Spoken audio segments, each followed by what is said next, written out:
All right. So everyone, today, the market SPY, it ran up, right? So keep in mind, we're coming off of a week. We're coming off of a week that the market went straight down, and now today the market just went straight up. So good thing about it is that's still good news for starting off a strong 2024. It was good to see that we had a pullback. And the thing about today's pushback up, it wasn't a slow push up. It pushed up and it pushed up fairly quickly. Okay, it went up almost what $5 or $6 today. That's what SPY did. Went up almost like $5 or $6. What is that? Okay, went up almost $5 or $6 today. So that was crazy and that was pretty cool. I got a couple dollars out of it. I wasn't in the market too long. I made like 200 some odd dollars, and then I was looking for some other plays, but I stepped away and didn't come back to the market today. So took those 240 some odd dollars and called it a day. But it came out pretty good. Okay, so can't complain at all. All right. So today what we're going to focus on, oh, got you. Okay. 1 second. Did Miss Michelle get back in? Okay, yeah, she got back in. Okay, 1 second.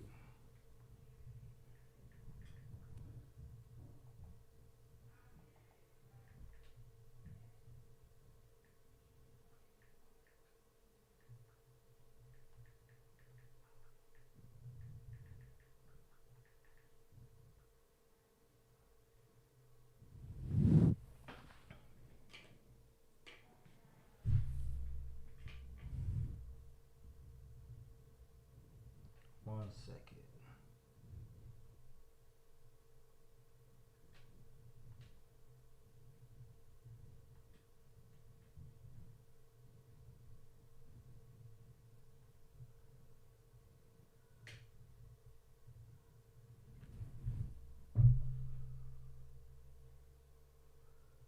Okay, here we go. All right, so once again, the market just basically ran straight up. So the market went up. And the beautiful thing about it is when the market went up today, the market went up after the market had fallen down about $10 to $11 over the past week. And today the market grabbed $6 back just like that. Didn't play any games and grabbed $6 back just like that. So that was pretty good. And that was a huge bullish candlestick that transpired off of the day on the day count or day time frame. I'm gonna show that to you guys in a minute. Okay. Now, what I want to focus on is this. All right. So today, this is you all's first session where we're going to break everything down to you. So I want you guys to understand this. First thing first, what I want you to understand is this, everybody. The first step. Okay, the first step when you come to trading stock options is very important, is being able to identify the setups, the plays, and understanding what's happening when you go into the market. Okay, so I can teach you everything you need to know. But if you can't identify what's going on in the market, you're lost. Okay, you're not going to be able to see that SPY was going up in an upward trend all day today, and it attempted to fall back down. But every time it attempted to fall back down, you got one red candlestick or maybe two small red candlesticks, and then boom, it shot back up. Being able to identify those things is going to help you be able to enter into plays at the right time. X out of plays when it's time to X out of those plays, and you can be able to, and you actually benefit and make money from the market. Like today is one of those days, and I'm kind of mad at myself because I got out and didn't get back in because I got tied up. But the thing about it was today was one of those days where the market just ran and the market solely told you what it was going to do. And it did exactly what it said it was going to do. The market was screaming, hey, I'm going up, I'm going up, I'm going up, I'm going up, right? Over the past 2 days, we had been flirting with a strong support level. And today, we finally truly bounced off of that support level and took off, okay? So when it comes to identifying, let's go over the first thing I want you to understand. So in this, remember what I told you guys, I want you to ask as many questions as you possibly can, okay? Ask as many questions as you possibly can. Take advantage of every moment that we're together, because the more questions you ask, I can answer those questions for you, and the better understanding that you will have of these questions. Okay? Y'all with me? All right, perfect. So let's move forward. Now, first thing is this, everybody. When it comes to identifying the stock market, and also remember, everyone, you have live trading tomorrow morning at 9:15. Okay, so I know you guys are just getting used to the schedule because you just coming into the program. So tomorrow morning at 9:15, you will have live trading with JT. All right, and then Wednesday you will have live trading with me. Okay. And if anybody have any questions, just feel free to get the schedule from Kanisha or Jada. All right. Okay, so let's jump into it. Let's do it. Now, 1 second.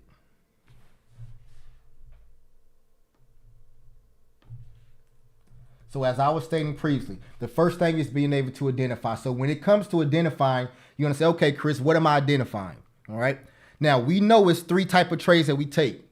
We can do a day trade, we can do a swing trade, or we can do a scalp. So you need to say, okay, what type of trader will I be? What type of trader will I be? Will I be a day trader? Will I be a swing trader? Or will I be a scalper? All right. What's a scalper? A scalper is someone that's going to be in a trade for 5 minutes or less for the most part. A day trader is someone who's going to be in a trade just for that particular day. They're going to be in a trade for a day or less. Okay, so they may be in the trade for an hour, maybe in for 30 minutes, maybe in for 2 hours, maybe in for 6 hours. Okay, then we have the swing trader. A swing trader means, hey, I'm going to get into this trade and I may potentially hold this trade. I'm going to hold this trade overnight. Okay, at least hold it overnight for 1 day. Okay. Notifications. Want to make sure everything good. All right, perfect. Yep. So at least hold it overnight for 1 day. Okay. Now this is the thing about it. You can't go into a trade saying, "Hey, I'm going to scout this trade." Okay, and then you get into that trade and say, "No, I'm going to swing this trade now because it went in the wrong direction and you're losing your money." All right. That's the first sign to say, hey, I should have got out a long time ago, or hey, I'm going to get out. Okay. Or I should have been out. Right. So when you go into a trade, find out if you're a swing trader, day trader, or a scalper. Okay. On here, I tell people if you work a full-time job and your job does not allow you to actually be on the call that long, be on the market or watch the screen, all that good stuff, I tell you, focus on swing trading first. Focus on swing trading first. What this is going to do is going to allow you to break down the actual market. All the things we're going to show you how to break down the market and all that good stuff. It can allow you to break down the market. And once you break down the market, then it's going to give you the opportunity to be in that trade for 1 week, 2 weeks, 3 days, 5 days, 2 weeks, a whole month, 2 months, whatever, right? But at the same time, your contracts and your position is a strong position because with a swing trade, you want to buy out at least 3 to 6 to 9 to 12 months to 18 months. Okay. So that's the first thing of identifying. That's making sure you understand which trade you want, which type of trader you want to be. Day trade, swing trade, and scalper. Any questions there? Any questions there before I move forward? All right. Perfect. Good stuff. Hello, can you hear me? Yes, sir. Go ahead. Yeah, I got one question. So, say if you wanted to swing trade, and you wanted to only be in a trade for about a day, like maybe you check the charts like the night before, and you wanted to get out like the next day. Does the contract still have to be out for, 6, 7 months? No, it's a great question. Great question. So no.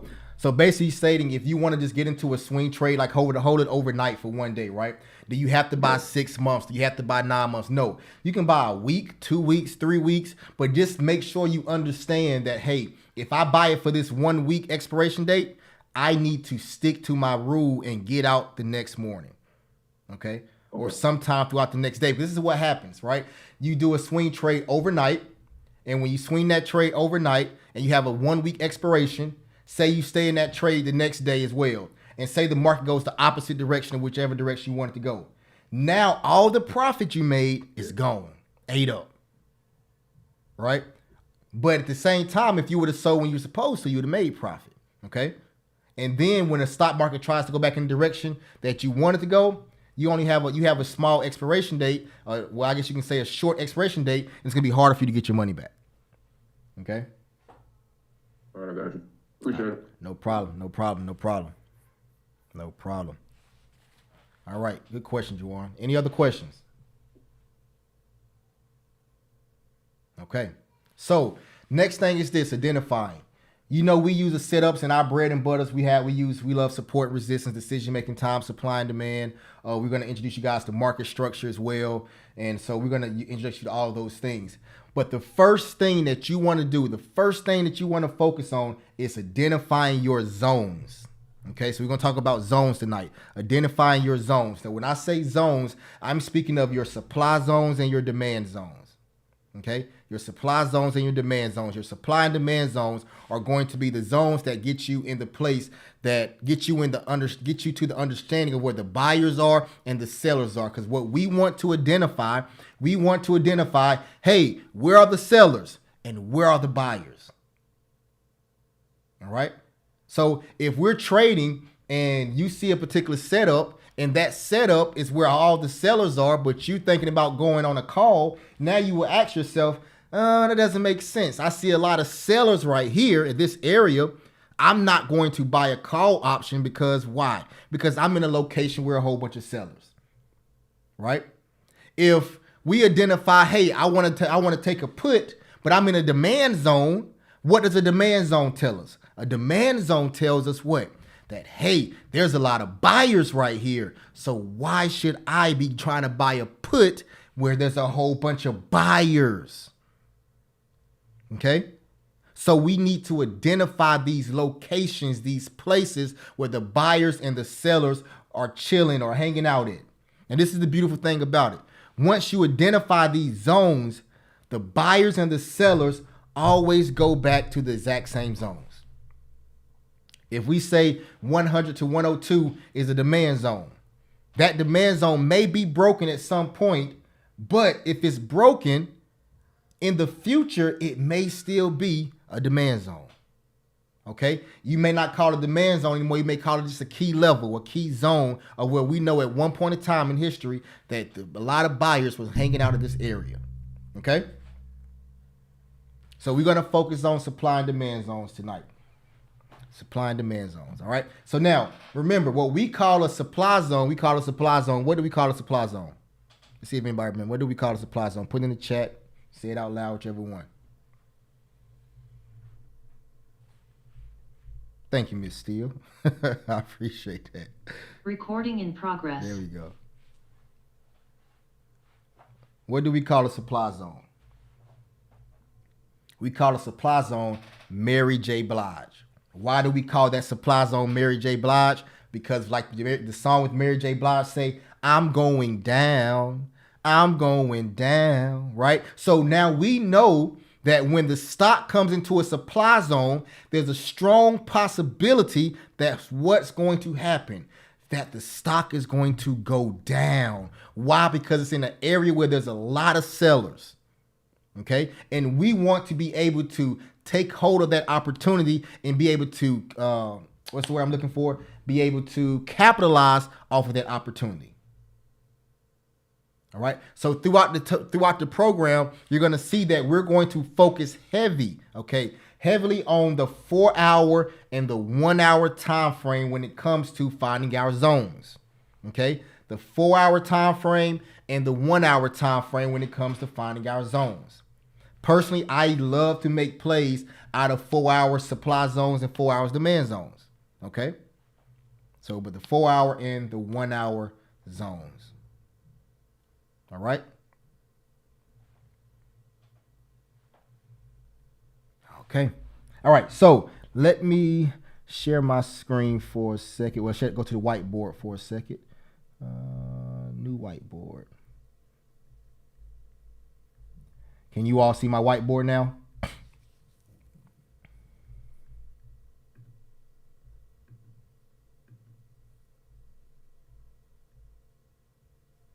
Not this whiteboard. Let me do the other whiteboard. Well, you may not be able to see that other whiteboard. Yeah, you can. Let me do the other whiteboard 1 second, because this one doesn't work sometimes.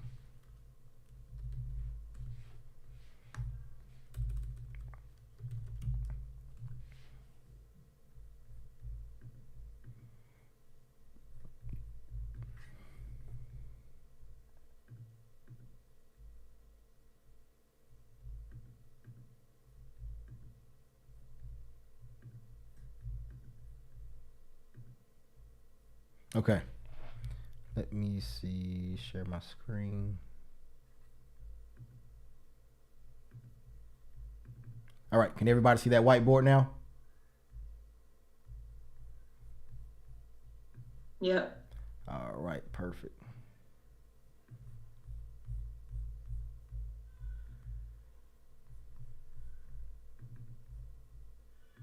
All right. 1 second and boom. Okay. So check this out. So on this whiteboard, right? What we're going to find out, what we're going to show you is, we're going to show you, let's focus on the demand zone first. Okay. When it comes to a demand zone, right here on demand zone, you're going to see, right? You're going to see a box. All right. This is the box for a demand zone. Okay. Now in this demand zone, on this box right here, I want you guys to focus in on, I want you to focus on what I want you to identify when it comes to this demand zone is the price action in the demand zone.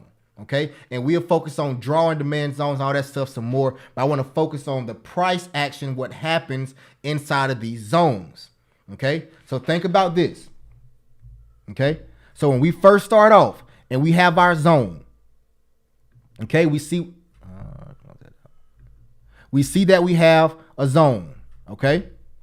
Now with this zone, what normally happens is this. We have 3 layers of a demand zone. Okay. 3 layers of a demand zone. The first layer is right down here at the bottom.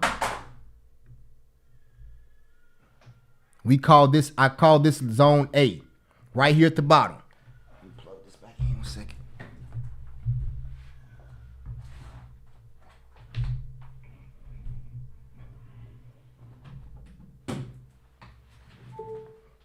All right. So that's right down here. This is A. Okay. Level A. Why does it keep doing that? Oh, they want me to upgrade. Okay. That's level A. Okay. Then we have another zone right here in the middle. This is level B. Okay. So we got level A and level B. And then the third zone is level C. Okay. So when we're in this demand zone and when we're in this demand zone and for supply zone, let's go for both directions, right? A demand and a supply zone. What we want to focus on is what level are we looking to enter in at? Okay.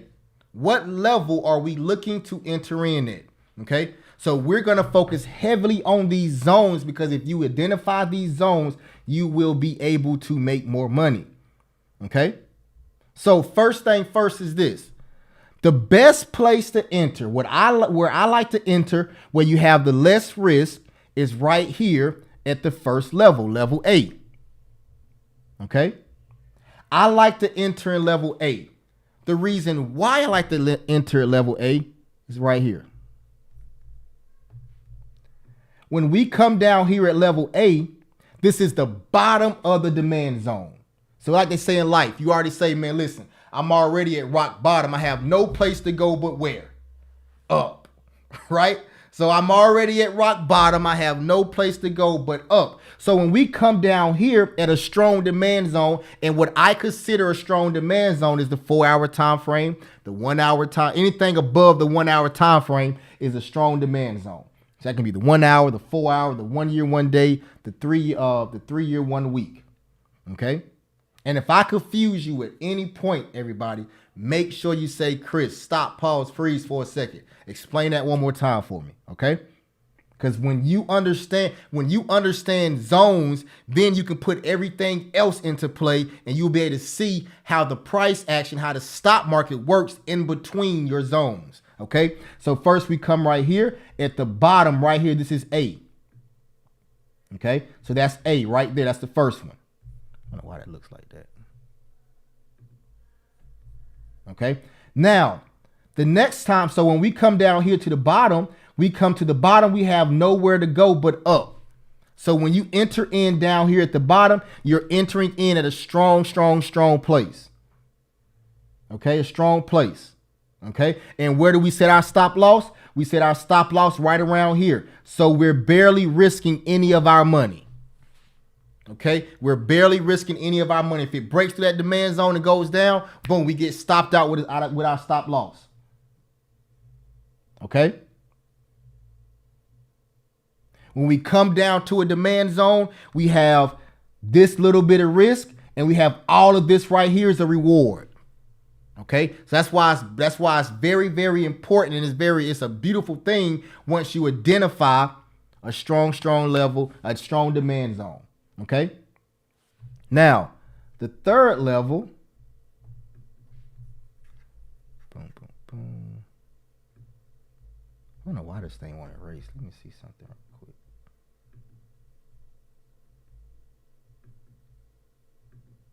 All right, here we go. Let's try this. Okay. There we go. Here we go. Now, the next level is right here. We have the second level right here. This is that level B. I call this the 50% mark, or basically the middle, right? The middle of that zone. Why is this so important? Why is this zone so important? Because price action loves to hang around this 50% mark. Okay? Price action loves to hang around this 50% mark. So if price action hanging around this 50% mark, what does that tell us? That tells us it's a possibility that we could buy in right here. Okay? We could buy in right there at this particular zone, the 50% zone. Okay?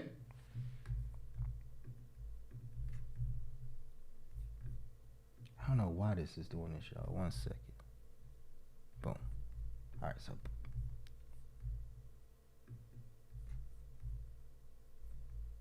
okay, there we go. I see the issue. Here we go. All right, there we go.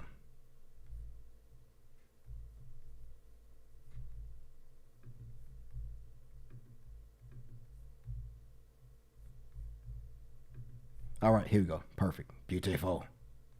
All right, there we go. Okay, so here we go again. Boom. Show this 50% zone again. 50% zone right here.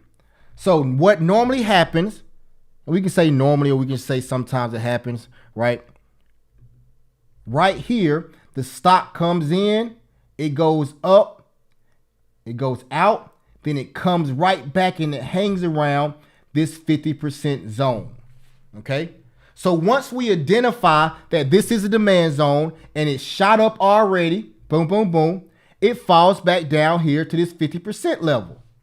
And when we're at this 50% level, what happens next at this 50% level?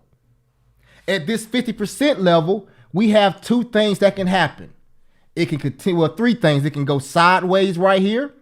It can go up, or it can go down. This is the second best place to enter. Why is that? Because if it comes here and it sits here for a minute, that means that, listen, the buyers possibly have moved up and they're about to buy in and push this stock up. So what do? We could enter in at the 50% mark and have us a stop loss set somewhere right down here. Now, our stop loss is still set down here, but what does that mean? That means that we're potentially going to lose more if it goes back down here. That's why it's the second best place to enter in at. Okay? That's the 50% mark. All right. Now, if you enter in and it goes back up, what are you risking? You're risking this amount right here, and the reward is up there. Okay. Pretty nice reward. All right. Okay. Let's keep going. Now, the third entry point, what we see a lot, it goes up, comes back here, goes back up, and then it comes back here to the top of the demand zone, and it sits right here and then shoots back up. Okay. Now this is the third place where I like to enter. Okay. This is the third position I like to enter. The reason why it's the third position, somebody tell me why in the chat. Why do you think this is the third position? The first position comes right here, stop loss right here, minimum risk. The second position is right here. Stop loss right here. We have more risk. The third position is right here. So why would we think that this is the third position instead of the first position? It's the most risk. It has the most risk, right? Exactly.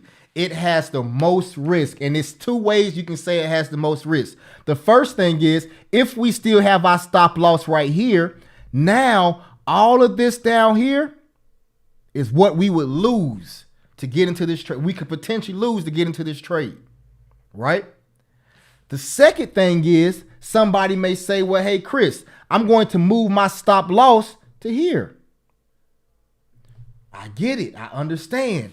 But if you move your stop loss to here, the stock comes right here and then does this. Boom. Bounce off. It stopped you out and then went the same direction you wanted to go. Okay? So first thing first, identifying and understanding the demand zone. Locations inside of that demand zone where there's the highest probability that the stock is going to go up. The most powerful places in that demand zone. In my personal opinion, the most powerful place in the demand zone is the A location, which is right here at the bottom. The second one is B, and the third one is C. Okay? A, B, C. So when you're trading, right? And say, for example, you're a swing trader and you're trading. What I'm looking for is I'm looking to identify a 4-hour supply zone, a 4-hour or 1-hour demand zone, right? And once I identify that demand zone, now I want to say, okay, I'm going to be patient and I'm going to wait until the stock comes back to me. What does that mean when the stock comes back to me? It means if I'm thinking about playing call options, because we're in an upward trend, I'm looking at call options, that means I'm going to wait until the stock comes into my demand zone. Okay? And I'm looking for A or B for the most part. All right? Make sense? Okay. Good stuff, good stuff, good stuff, good stuff. All right. Same exact thing for a supply zone. Let's go through a supply zone. All right. Same exact thing for a supply zone. Remember, we call the demand zone Big Mama's house. Okay. The demand zone is called Big Mama's house. And we call a supply zone what? Call a supply zone Mary J. Blige. Exact same thing. We have A entry, B entry, and C entry. Okay?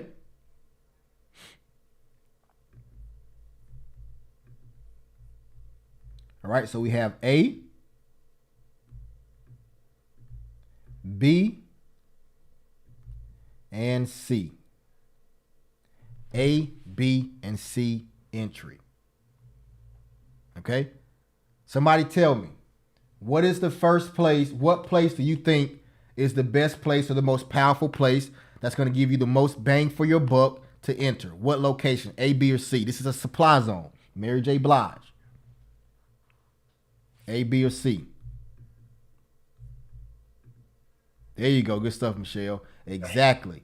A is the best place to enter. Why is it the best place to enter? It's got the least amount of risk. There you go. The least amount of risk. And everybody, what you're going to understand when you start trading and you have the least amount of risk, it's a beautiful thing. Okay? It's a beautiful thing to know, hey, I'm getting in right here at A. I got a stop loss right here. So I'm barely risking anything, right? A couple dollars. And I have the potential to make all of this come flying out of the demand zone. Okay? Flying out of the demand zone. And then once it flies out the demand zone, and say it comes out of the demand zone, but it does not go back. Okay? It goes up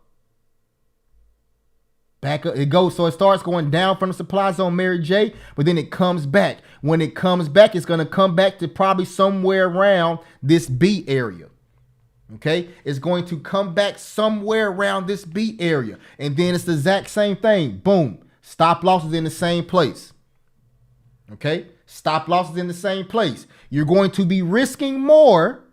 You're going to risk more. Okay, but you do not want to set your stop loss at A, right? You want to set it underneath or above A because the stock can come back to A, do a double bottom, and go right back up, or right back in direction, or double top and go right back down. Okay. All right. So right here we have it comes here to B, sits at B, stop loss in the same place. That's what you're risking this, and the reward is coming up here. Okay. And then say it pushed back down, then it comes back.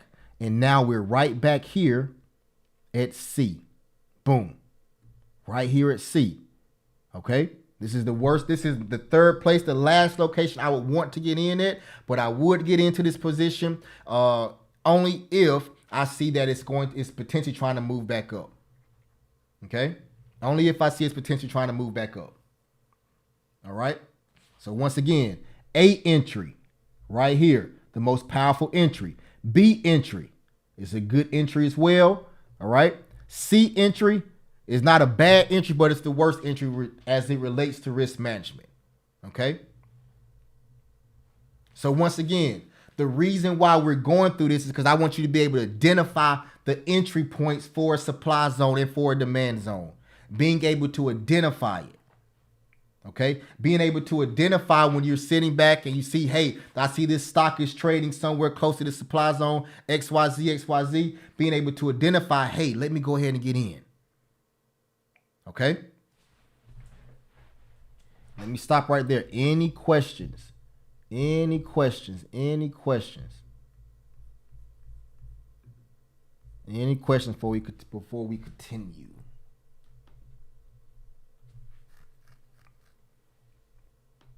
All right, good stuff, good stuff. So 1 second, let me pull up something. Oh, let me come into the room with my other one.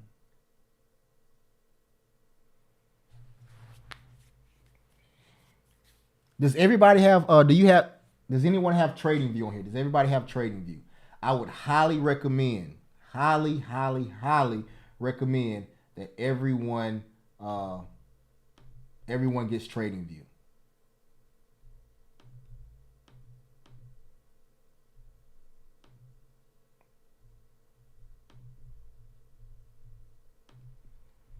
Okay.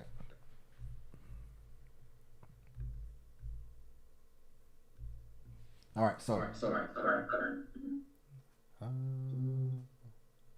gotta mute something. 1 second.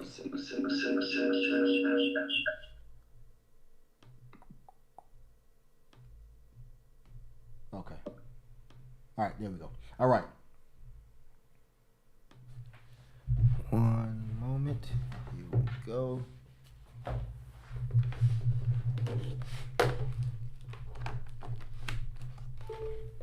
All right, there we go.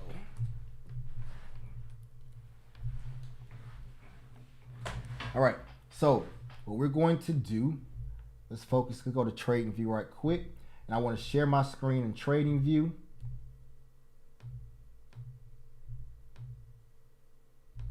All right, there we go.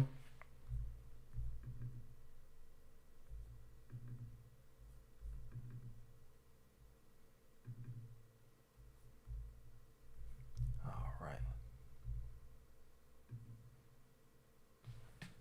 Okay, so right here in TradingView, like I said, everyone, I highly recommend, highly recommend everyone grab TradingView. Okay, let me go back. Now we're looking at SPY right here. What I want to show you, I want to go over some examples that let's go over some examples like we was just talking about.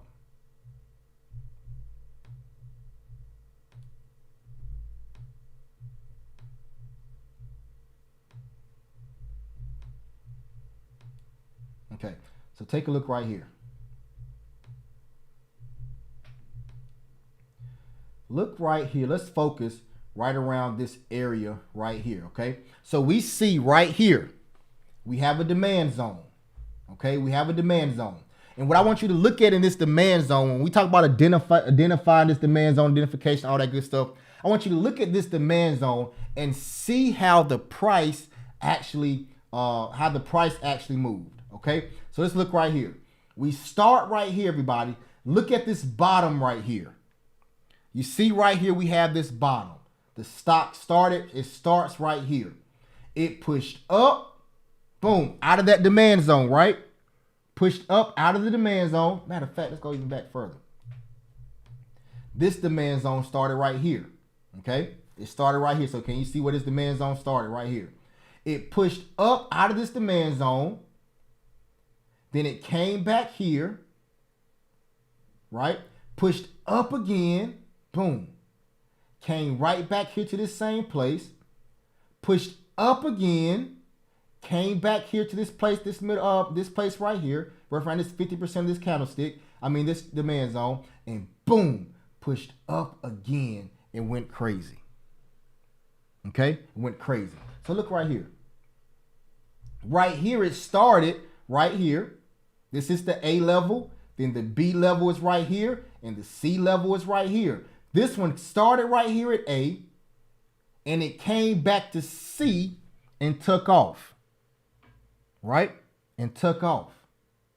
When it came here to C and took off, this zone right here became a demand zone as well, okay? And this is the part I want to talk about. Why did this area right here, this candlestick right here, become a demand zone when the demand zone started right here? Okay, let's see if anybody knows.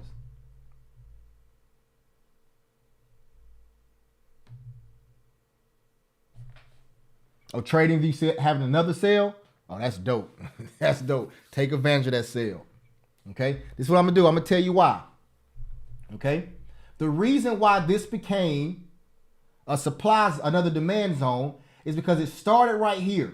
All right, it started right here and it came up and it broke this previous high right here. Therefore, it made this area a demand zone. Okay, and it made this high right here. Okay, where my mouse is at, it made this high right here. Then it came back some, came back some, came back some. And when it came back, what happened?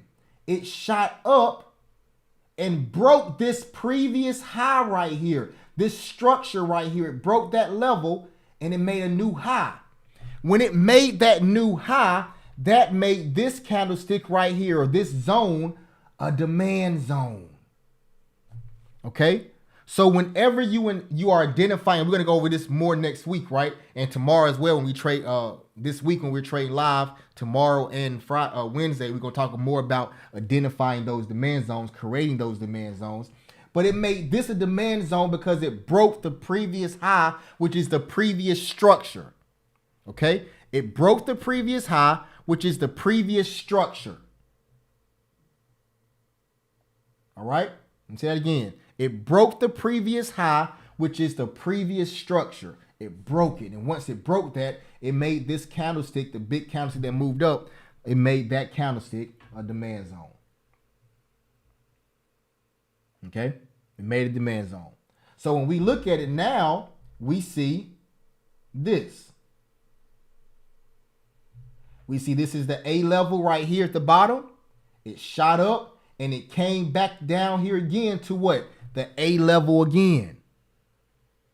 Then it shot back up. Then it came down here to the middle of that demand zone, which is our B level. Shot up again. Came back right here. Where did it come back again to? Our B level again. Then it set at our B level, set at our B level. Then it shot up right here. Boom, boom, boom.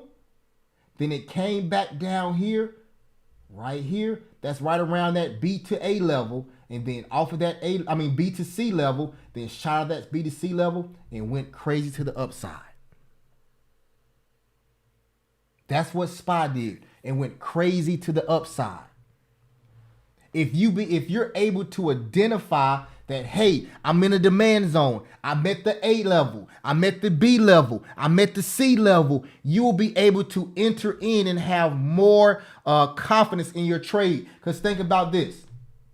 Say, for example, we started this demand zone right here, right? Boom, started right here. Okay? It shot up from this area and came back to that level A again. If you would have entered in at that level A, you would have had a stop loss set underneath that level. Did the stock ever come back down here to your stop loss? Yes or no?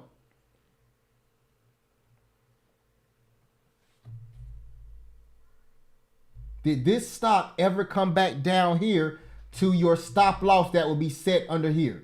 Set somewhere around here, probably right around here you would have a stop loss set. Right? In that orange line I just drew. Boom. Okay? Well, what happened? Boom. There we go. Stop loss would have been set right there. And no, it never came back to your stop loss. So the entire time you're still in this trade. You're in this trade. If you haven't taken profits, you're in this trade, you're in this trade, you're in this trade, and then boom, it takes off. That's why I tell you the A position is probably one of the best positions to enter in at. The A position is probably one of the best positions to enter in at.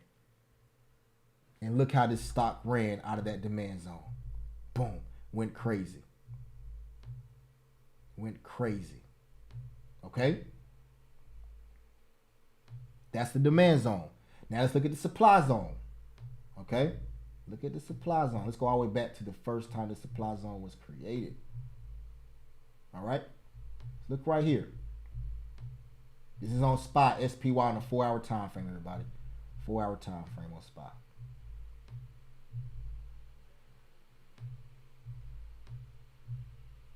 Okay, so this supply zone right here was created in 2022. So the supply zone that we're looking at right here, this supply zone right here was created in 2022. Okay, it was created January 4th of 2022. All right, so boom, Mary J. Blige. So now we know that this zone right here is Mary J. Blige, and when the stock price comes to this zone, it normally falls down, everybody. So we know this since January 4th of 2022. 2 years ago. 2 years ago, Mary J. Blige been singing that song.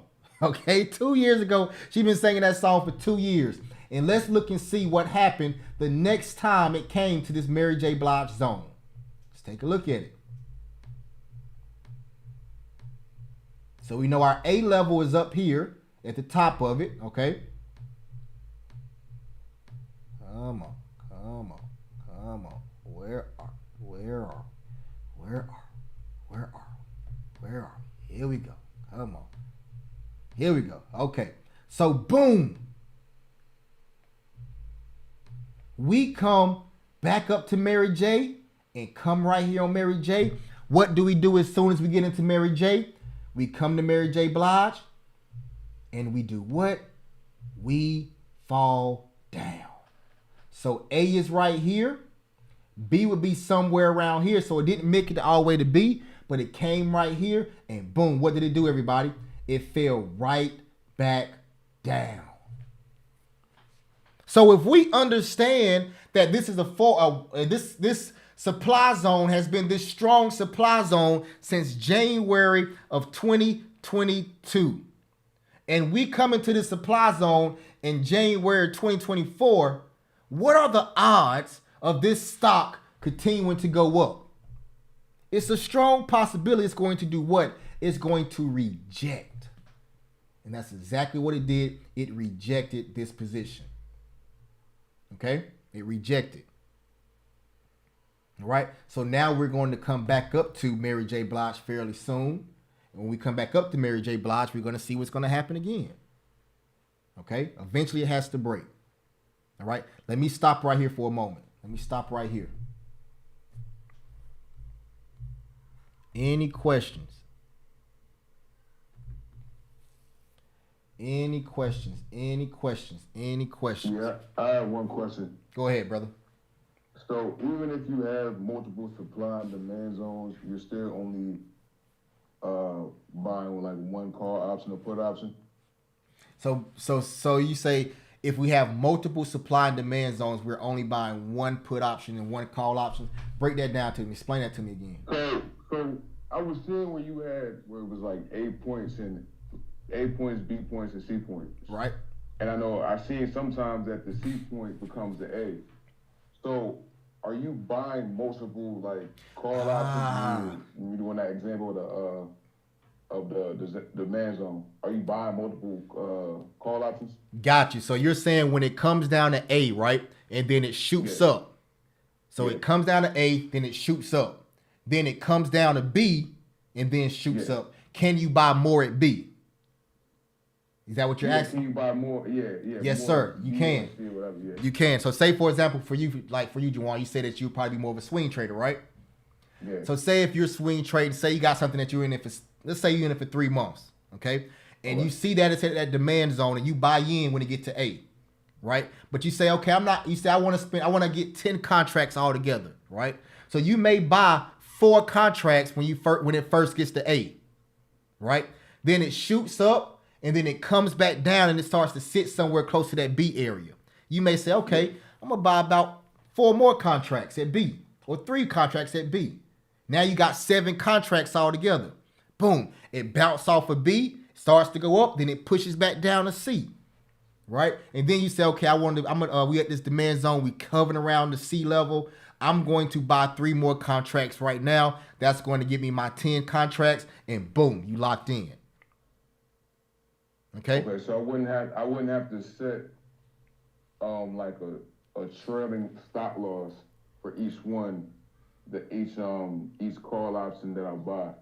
You don't have to. No, you don't have to. That trailing stop is going to, so if you have a trailing stop and you buy 4 contracts starting off, and then you buy 4 more contracts, the trailing stop is going to be, it's all those contracts come together now. It's not like I got 4 here and 4 there. You got 8 in total. Okay. Yep. So that trailing stop or that stop loss, whatever it may be, if your stop loss is a 10% stop loss, 15% stop loss, whatever it may be, when you get those average and they come together, boom, then you're going to then that 10% is going to be based off of your average of the 8 contracts you have. Okay. And an example that you just said, can I still use that with like scalping and day trading? Because I'm basically trying to do all of them, to be honest with you. Right. Yes, you can. So that's a great question. So when you're scalping, now we're looking at the 5-minute demand zone, 15-minute demand zone, even a 1-minute demand zone, okay? Or in supply zones, right? So when you're swing trading, you're looking more so the 1 year, 1 day, the 4 hour, and the 1 hour. When you're day trading, you're looking at the 1 hour, the 15-minute, and the 5-minute. When you're scalping, you're looking at the 15-minute, the 5-minute, and the 1 minute. And I'm gonna break that down to you a lot more in the when we trade live this week, as well as throughout the next 6 months. Okay, cool. Yep. Great questions. Anyone else have any other questions? Any other questions?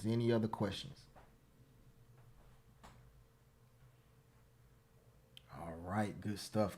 So everyone, this class is recorded and it will be in the portal. Okay, it will be in the portal. I'll make sure when we send the email out, I'll make sure the portal link is in there for anyone who does not have it. So just in case you missed any part of this. Also, if you want to,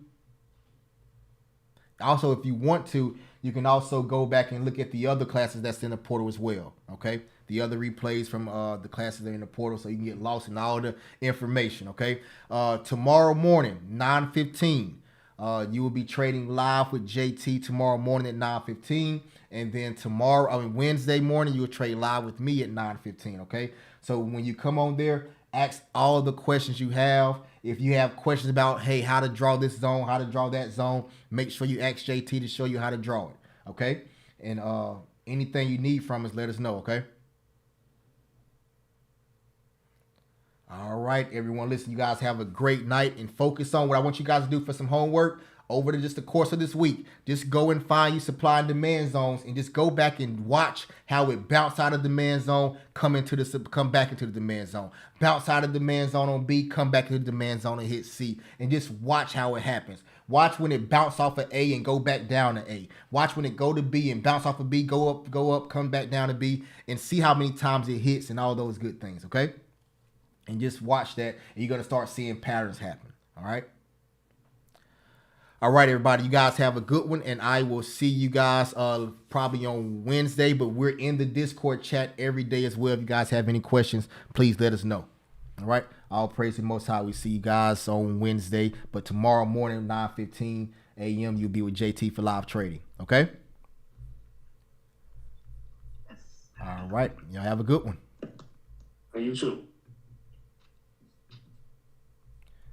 All right, let's start our next one. All right, if you're on YouTube and Instagram, you guys can hang around because we have our next coaching call happening right now as well with our older traders, okay? With our older traders. I'm about to start that one right now, so y'all can hang around if you want to. We'll be going to probably about 9:30 tonight. 9:30 tonight. Boom, boom, boom. Recording in progress. All right. How's everyone doing? How y'all doing?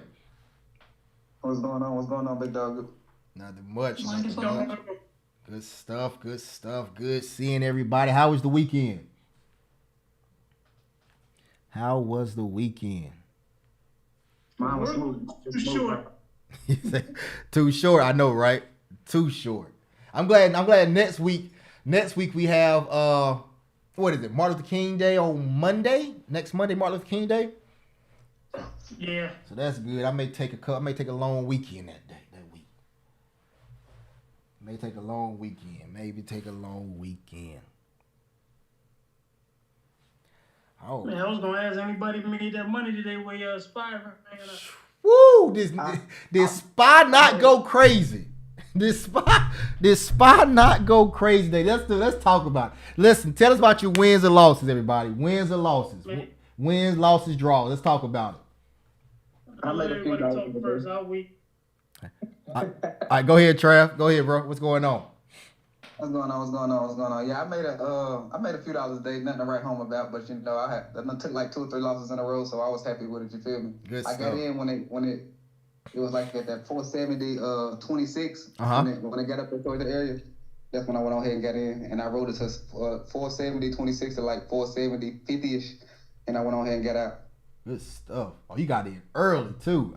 You got. Oh yeah, you got it. I know when you went back and looked at it, you was like, man, ain't no way. Yeah. It kind of hurt my feelings. But it come with it. But like I say, I was happy just to lock in some profit. You feel me? Yes, and, sir. I know I'm on the right track. I seen what it did. They let me know I'm on the right track. I just got to keep pushing. You feel me? Yes, sir. Congratulations, man. Congratulations. Anybody else? Wins, losses, draws. I'm kind of like Travis. I made nothing to write home about, but I had a tight trailing stop, and it stopped me out on a slight pullback, Mm-hmm. and then it took off. I'm like, oh my God. And I couldn't, I was at work, so I couldn't really take the time to get back in. So I still haven't mastered trading on my phone yet. Uh-huh. So, yeah. No, listen. I probably would have made my entire week's goal today had I not tried to stop that one and pull back. Yep. How long have you been with the doing the trailing stops? First of all, congratulations. And I'm mad at you and Travis. Y'all keep saying it ain't nothing to take home about, to brag home about. Listen, if you make money trading stock options, it's something to brag about. Listen, it's something to brag about. So, but that's good stuff. So, how long have you been playing around with the trailing stop, and how do you like it? Each time I like the trailing stop because it's a fail safe for Okay. me. With my job, I can't just sit and look at the screen.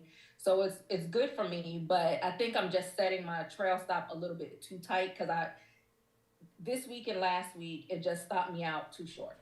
Gotcha. Yeah, that's the thing about the trail stop, right? So I like the trail stop, But I feel when you have that trail and stop, that pullback takes you out. And it's sometimes it's a gift and sometimes it's a curse, right?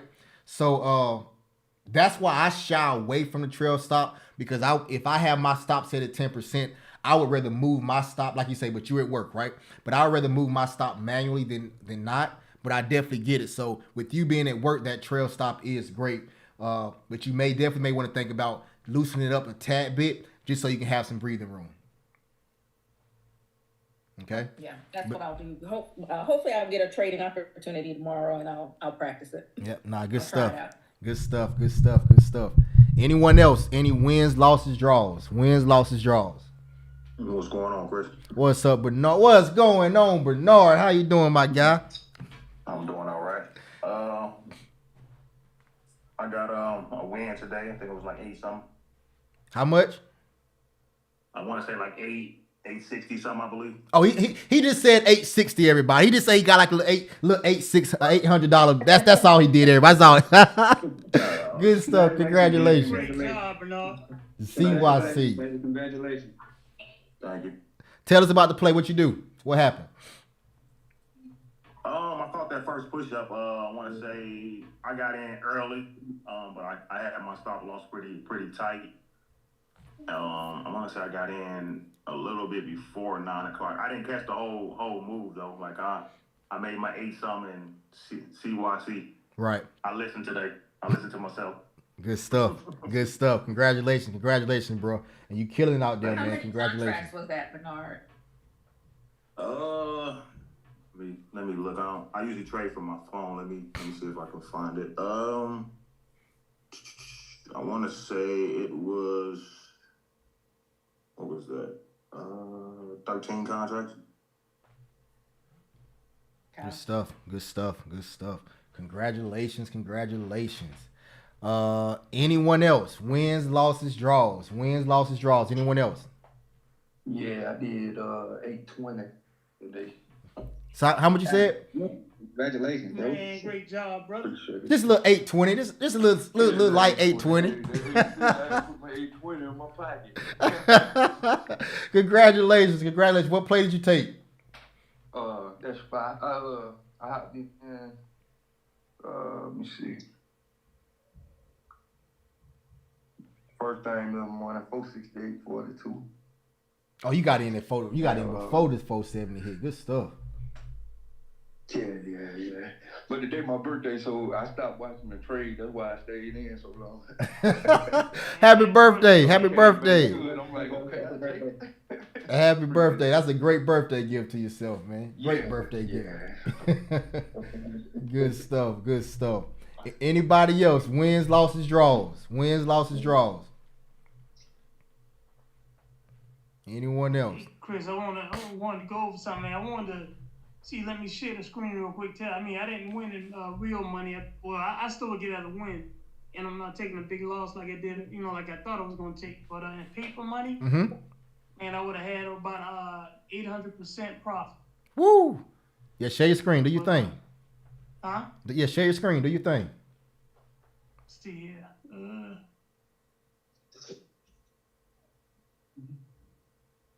Everybody can see it. Yep, it's here now. Yep. All right. Well, if y'all see right here, this is where, Chris was telling y'all what I wanted to go via Fibonacci. What I did, I took the pre-market low on last Friday and put it as a high and put it up to Friday's high. And I play with my 50% and 61.8. You see in between that's normally the golden zone. But I got it up on an hour scale and everything. As you can see, it went up, around about that, I can't see what time frame that is, but I think that was about 11, 12 o'clock. Then it came down. Well, I got in around about 2:45, which is like somewhere around this area I got in. Normally with this right hitting this golden zone, what it normally should do, and it doesn't always do, but it should hit this area and go past the high. Well, the thing is, when you get in, sometimes you need to look at different confirmations or whatever. But the reason I wanted to show this to everybody, get an idea, this is just the hour scale. Yeah, you see when it came down here, you had decision-making time and everything. You know, with the fibs, like I said, you got your golden entry area between 50 to 61.8, but you can't just always jump in there. You got to figure out, you know, what's a good point to get in. You can see here in an hour, if you look at the candlesticks, it really don't give you any indications of when to get in. You know, if you drop the time frame, if I go down here, let's go to the 15-minute. I'm sorry, here.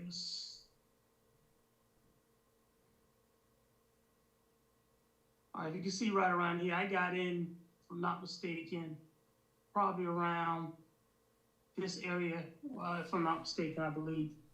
And, you know, it went up and it came back. Well, no, I got it around this area. I'm sorry, y'all. On this area here.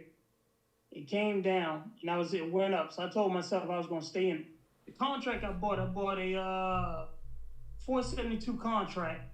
Okay. And I paid $26 for it. And I did it in paper money as well. And I bought $25 for it in paper money. Well, it went up here and overnight, I'll be honest with you, I thought this thing was going to shoot up around this time here. You know, right after pre-market. But it didn't. You know, as you can see right, like you see in the hour scale during the decision-making time, it was also in the 30-minute and also here in the 15-minute. And I don't know if y'all remember when Chris kept telling us, whenever it consolidates, it's going to eventually shoot up strong or shoot up, you know, going to the low. Well, what my fib did, it went up. And as you can see right here, it came back down. It went a little bit lower. You know, the 15-minute, like it went below it, but if you go look at it more on the 30-minute scale, it really never broke, the body of it never broke that 61.8. Now, the good thing with me swinging this, when I got into it here, normally I would set a stop loss. Normally looking at this, what I would do, my stop loss, I would say, would probably be, let's say pre-market. Me personally, I would have said maybe around this time frame. I would say mainly what this line is, but this is the pivot point from today. But around there, if you go back and look at the pre-market around there, I would probably say it'd be a good point. You see that pivot point basically almost is like working as a support line as well. Well, even if you got into it like I did, even if you had a stop loss there, it would make you do a stop loss over. It did it in the pre-market, went down, it came back up at the time it opened. Now, the way the fibs work, I'm expecting this play to happen to go above this. As y'all can see, it went above and shot up. But if you look at the 30-minute, the 15-minute, and all that, it was decision-making time. And normally when it opened up, that's when it shot up. I closed out mine. I was down over 70% at one point. I ended up messing up on it. I ended up getting out. I took a 10% loss. And the paper money, I never got out of it. The paper money got up as high when it got up to the close today. It got up over 900%. Paid $25 for it, and I would have made over $200 profit. It's crazy. And to me, it's just crazy how this thing works. The fibs could work out great, but with the fibs, you also got to use some of the knowledge Chris told us. You know, you got your EMAs, decision-making time. I'm pretty certain you set your, up here, you got your support and resistance. You can use that and go from there. But it's the reason I wanted to bring it up, man, it's just amazing to me how it works in line once it works properly and correctly, how it works in line with all the information Chris gave us as well. And like I said, I do want to try to be able to go over and teach the class a little bit, but at the same time, I want to make sure I go over this and also want to be able to incorporate it with all the information we all learned, you know, from Chris, JT, and Davon. I mean, if anybody look right here, you can see, you know, as far as the way it had a trend line, it went up. It never came back down to make a chop or change the character after it came down here. So it stayed up, and basically look right about this point, this line right here, that's where you got your change character to the upside there. So, you know, it's just amazing how all of that plays along and helps you make the decisions. The biggest thing I'm noticing, which I don't have and I'm trying to get, is patience. If this was doing today, this area right here, when there's all this consolidation right here, I guarantee you, if it was open, I probably would end up getting out right around here and would have been really pissed the way that thing ran up. Just got to be patient. Sometimes the candlestick can be showing us, we got to wait for it to close out.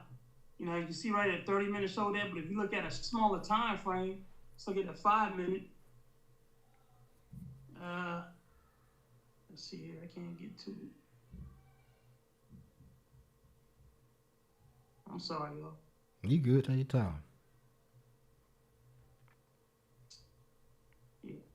You see right around here, in that 5 minute, how that thing dropped down. Mm-hmm. And then got to come back through. It's like Chris said with a support. It breaks through, but we can't make that determination because it's possible it may come back through that hole. And basically what it did. Now, if you go into an hour time frame,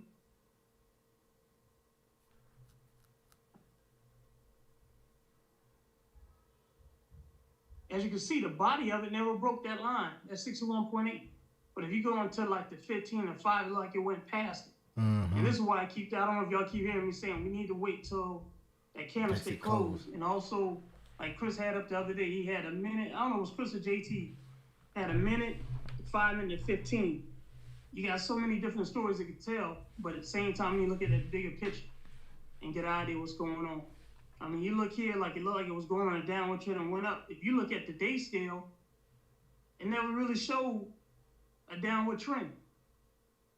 It went up, might have been like right around here, kind of like I guess you say double bottom that point, now it's shooting back up. So in reality, we're still on an upward trend. The only thing I would say right now, which I'm pretty sure Chris will go more in detail with things, I don't know what he has planned for the night. It's possible this thing may end up getting at that 477, doing a double top and dropping, or maybe shoot up and hit that 480 like we've been talking about. So, you know, it's just, I was just amazed by how all, you know, everything we learned with Chris at the same time. I'm trying to figure out this fit, all that work together, and I'm just pissed the fact that I wish I would have stayed in it. Mm-hmm. And I mean, I could have went from, if y'all can see it to the left, y'all can see my small account. Like I said, I only play with money I want to play with. I mean, I had it up higher than that before, just losing. And now all of a sudden, if I would have stayed in that play, it would have been over $300 now. Right. As far as the total. So, you know, I'm just, like I said, I'm trying to experiment and get to knowing this stuff and going from there. But I'm going to tell you, it's money to be made in this game. And we all could do it. We got to just learn patience. And I think the hardest part of this game is ourselves. You know, I think we're getting the info, learning the info. One thing I would recommend people to do, you know, we learn the stuff from Chris, but at the same time, once you start to master that or get a good idea of it, learn different little techniques from other people you learn from. I mean, JT showed us a technique, which, I mean, if you look at this right here, the JT, what she showed us kind of put in consideration as well in the day scale. I'm sorry, it's kind of hard to see with all these lines. Here, but, you know, it hit that bottom, it hit a halfway point of the previous day, and bam, it shot up. So, you know, like I said, I could kind of go on, but I know Chris got to teach players, but I just wanted to show everybody that, and I'm telling you, I would have had a hell of a day as far as profit. I mean, I could probably go here. If I paid $26 for a 472 strike, okay, well, yeah, today was the 8th, I'm sorry. Yeah, they probably closed it out now, you can't quite see it, but I paid you can see it. I paid $26 for a 472 strike. Look at this right here. That's crazy. $287. That's crazy. Off $26. You would have made bank on that one. Oh yeah. Oh It's yeah. crazy. So I'm sorry, Chris. I just wanted to Nah, you good. And try to share with everybody. That's a crazy run. that's a crazy run right there. From 25 to 278. Now that's good stuff, Billy. You point out some good things I'm gonna touch on as well. Point out some great things, right? So what Billy just said was, remember when we was talking, was it last week we were talking and we say when the stock market comes down, it may come down to a certain level. Okay? We said it may come down to a certain level, and Billy just kind of just hit on it. So let's jump right into it right quick. Let me share my screen right quick. Because we need to talk about where is this market going, everybody. Where's this market going? Okay, well, first we do that. Anyone else? Any wins, losses, draws? Anybody else? Wins, losses, draws? Any wins, losses, draws? Anybody else? So great job, everybody. Did you trade, Chris? Yeah, I made about what? I think I made about 240. Let me break it down to you. Got like 240. Didn't stay in the trade too long and never went back to the trade. Got tied up today, but let's see. Let me go to it. Where is my Thinkorswim? Why am I Thinkorswim closed? Let me open it back up 1 second.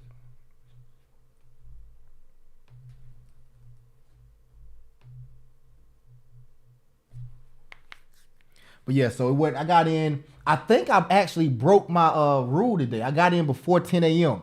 And the reason why I got in before 10 a.m. it was really screaming. Like it was literally screaming at you, like, "Hey, we're going up based upon pre-market activity." Let me kind of show you. That's why I got in. Yeah, it was pointed out. It was like, you get in now and come on. Right, exactly. It was like, listen, get in. Exactly, get in before this done trade. Take off the station. It was really screaming at us this morning. So let me show you what I did right quick, and then we'll jump into it. So right here,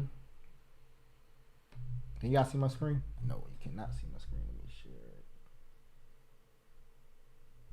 it. I ain't been on in a while, Chris. You got a new office over there? Yeah, we finally moved into our house. So getting everything. Congratulations, man. Appreciate it. Congratulations, man. You moved up to the east side. All you need is a piece of the pie, right? That's it, right?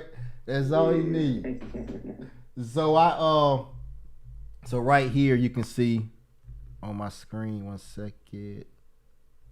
All right. All right, so right here you can see on my screen, down here I made 240 for the day trading, nothing major. 240 right here. Well, I say nothing major, but 240 is freaking great. No matter whatever you win is great. So that's 240. But this is what I saw this morning. This is what made me jump in so early. So if we look right here on the 1 hour time frame, 1 year, 1 day time frame, I'm gonna show this on the I'm gonna erase all this stuff. I'm gonna show it in Trading View as well. But it was screaming at us this morning, like, "Hey, let me in. Put me in the game, coach. You want to win? Put Booby in." Right? So here we go. So if we look right here on the 1 year, 1 day, right here on the 1 year, 1 day time frame, we identified this area right here. If you look right here, we identified this level as a strong level of support because we came down here, hit right here, then we went up, and we came back right here and hit right here again. So I think that was, if I'm not mistaken, that was last week we identified this as a support level. So boom, we got a support level right there. Okay, or maybe been like, yeah, well, I think it was last week. And then we saw that it ran up, and then we came to January, the first part of January, and we start seeing the market kind of try to fall down. And what we said was, hey, listen, this level right here is a strong level of support.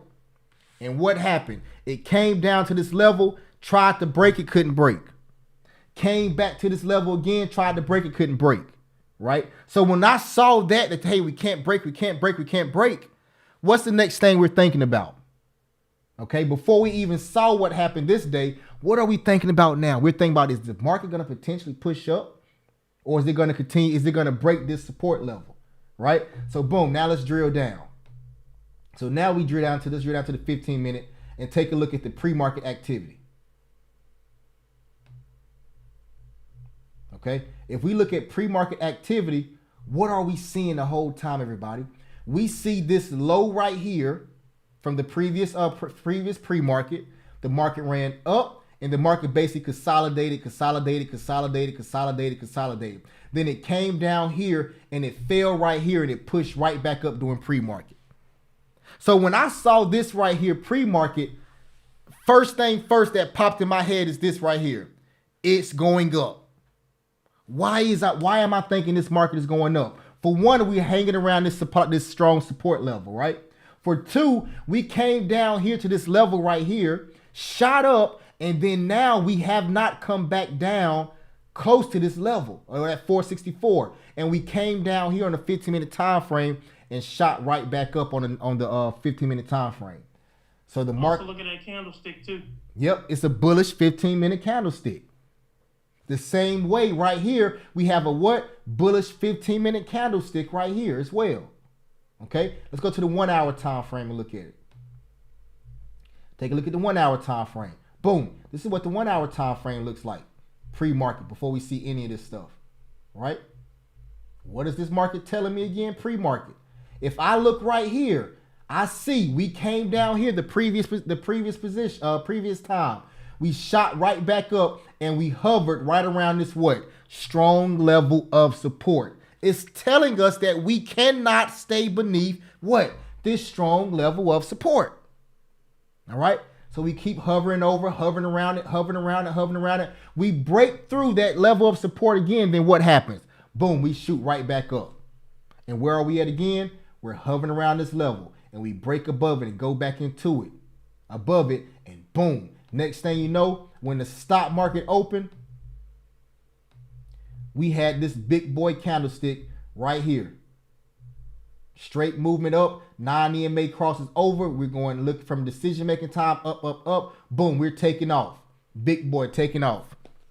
And I entered somewhere around here I entered. Let me see, where did I enter? I entered somewhere around, boom. I entered at 9:45 I entered in. Then I bought some more at 9:53, got out at 10:05. Okay? Got in at 9:45 initially. Bought some more at 9:53, got out at 10:05. Okay? That's what I did. And basically it was just screaming at us. And lo and behold, good Geesh Louise. If I would have stayed in, I don't even want to talk about it. But good Geesh Louise, it just ran for the rest of the day. If you look at that hour time frame you had up early, man, that 200 EMA worked almost like a natural support line as well. Right around here. Yeah, my bad. Was it the hour? It might have been a different time frame. I'm sorry. Maybe the 15 minute. Yeah. See the 15 minute. Yeah, right here on the 15 minute. Yep, right here on the 15 minute. Definitely. You got the 9 EMA, the 15 EMA, and the 21 EMA. 9 EMA, 21, and the 200 EMA right beside each other. Yeah. And boom, go. And this is the thing about it, everybody. This is what I want you guys to look at before we move forward. Just take a look at. If you look at the 5 minute, right? Let's do our charts so you guys can see it.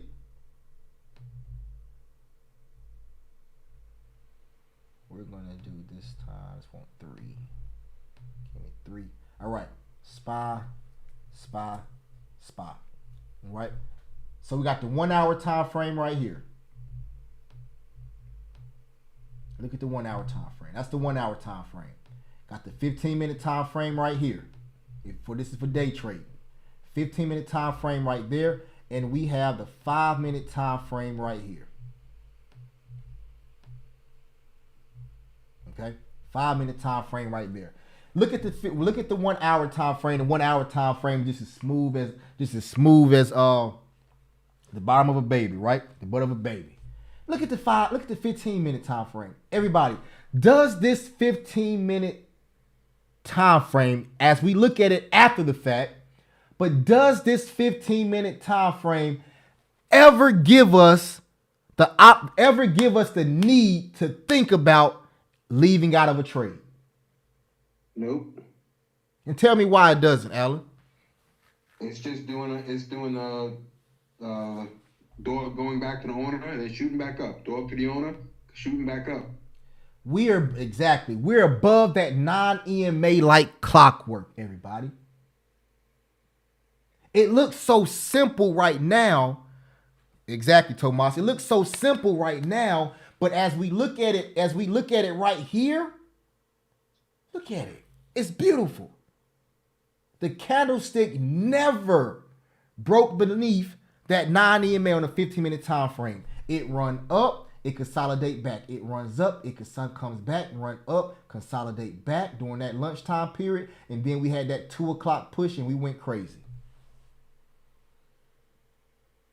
Okay, went crazy. Look at the 5-minute time frame now. This is why I tell you, we make our entry points off of the what? Especially if you're doing a day trade. If you're scalping, you're looking for that 5-minute time frame, 15, 5, and 1 minute time frame, right? But when a day trade, look what you're looking at. Look at this 5-minute time frame when you're on this trade. Anytime we went beneath that 9 EMA, what did we do? We shot right back above it. When you start seeing these things happening around 9:30, 9:35, 9:40, 9:50, 10 o'clock, that the candlesticks does not stay beneath that 9 EMA. You start looking at your watch list, and your watch list is just flashing green. Everything on the watch is almost green, right? You start seeing these things, and when, oh my gosh, AMD went up $7 a day. Lord have mercy. I don't even want to talk about AMD. Man, that just made me mad. See, AMD went up $7. Lord have mercy. NVIDIA went up $31. Good geez, Louise. Anyway, that was sidebar, right? Like, I'm so devastated by my AMD trade. I'm hurt. But anyway, but you see that it's staying above that 9 EMA at all times, everybody. Not going anywhere. Okay?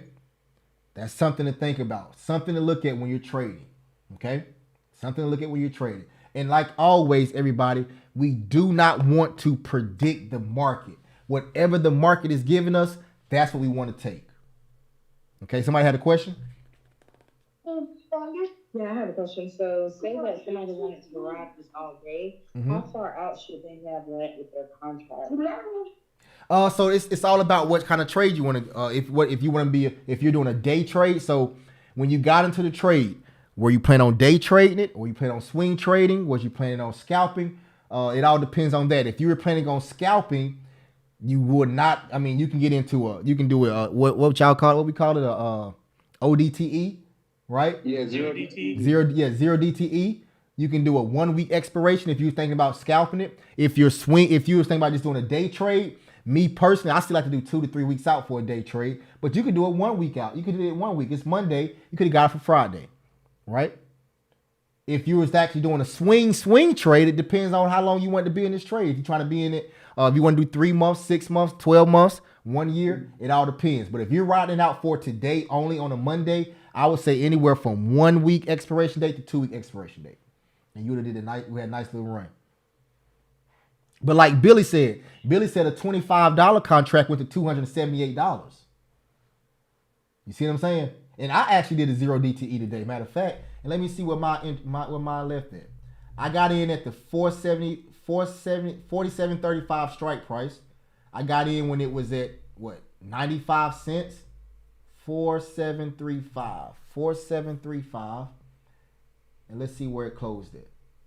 What was it? 4735? 4735. 4735. 47. I don't even want to look at this.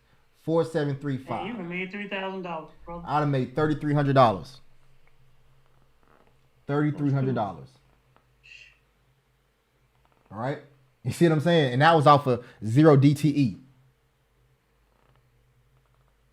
Okay. So that's where I'm confused now. I thought like the 0 DTE with that pullback though that eat up the profits. Exactly. You're absolutely right. Look at the charts though. Show me the pull. You can, but if it's pushing hard, you're gonna make money. There you go. And that's what show me the pullback. It's not a pullback. Right? There's small little pullbacks. Yes, it's taking your money some, but like Billy just said, look at the push-ups. 15-minute, big boy green, big boy green, big boy green, big boy green, right? So sometimes it's going to work out in your favor. Now, this is what I tell you. You got to ask yourself, how many days the SPY runs up? How many days does it run up $6 in a row? This runs up $6. Not much. Exactly. Does SPY run up $6 more, or does it consolidate more and maybe go up $2 or $3? Or then lose $1 or lose $2. Which one does it do more? It does the smaller numbers more. So if you're thinking about a high probability trade, would tell you not to take a 0 DTE and hold it out for the whole day. Because it's not smart.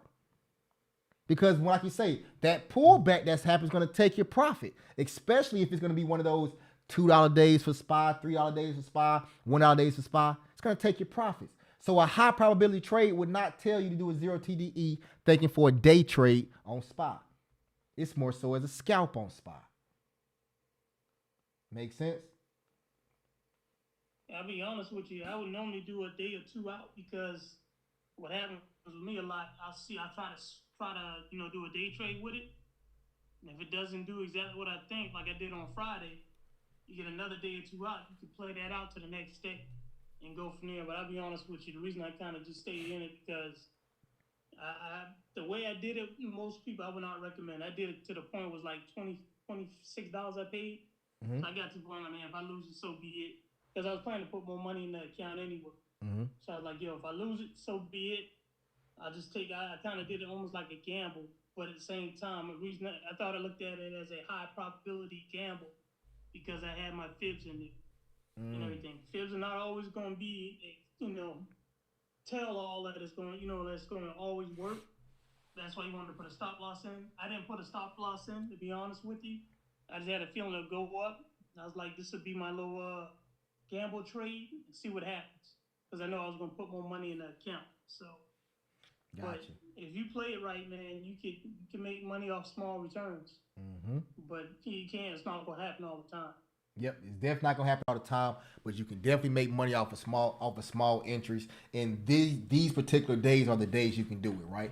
But being able to identify that, hey, it's something is happening. I'm seeing higher lows on the 1 hour time frame. I'm seeing that we got a decision making time. I'm seeing that doing post market and pre market, for the most part, we've been consolidating and we're not falling down, but we're not pushing up, right? If it's not falling down, but it's not pushing up, you're looking to say, okay, which way are we trending?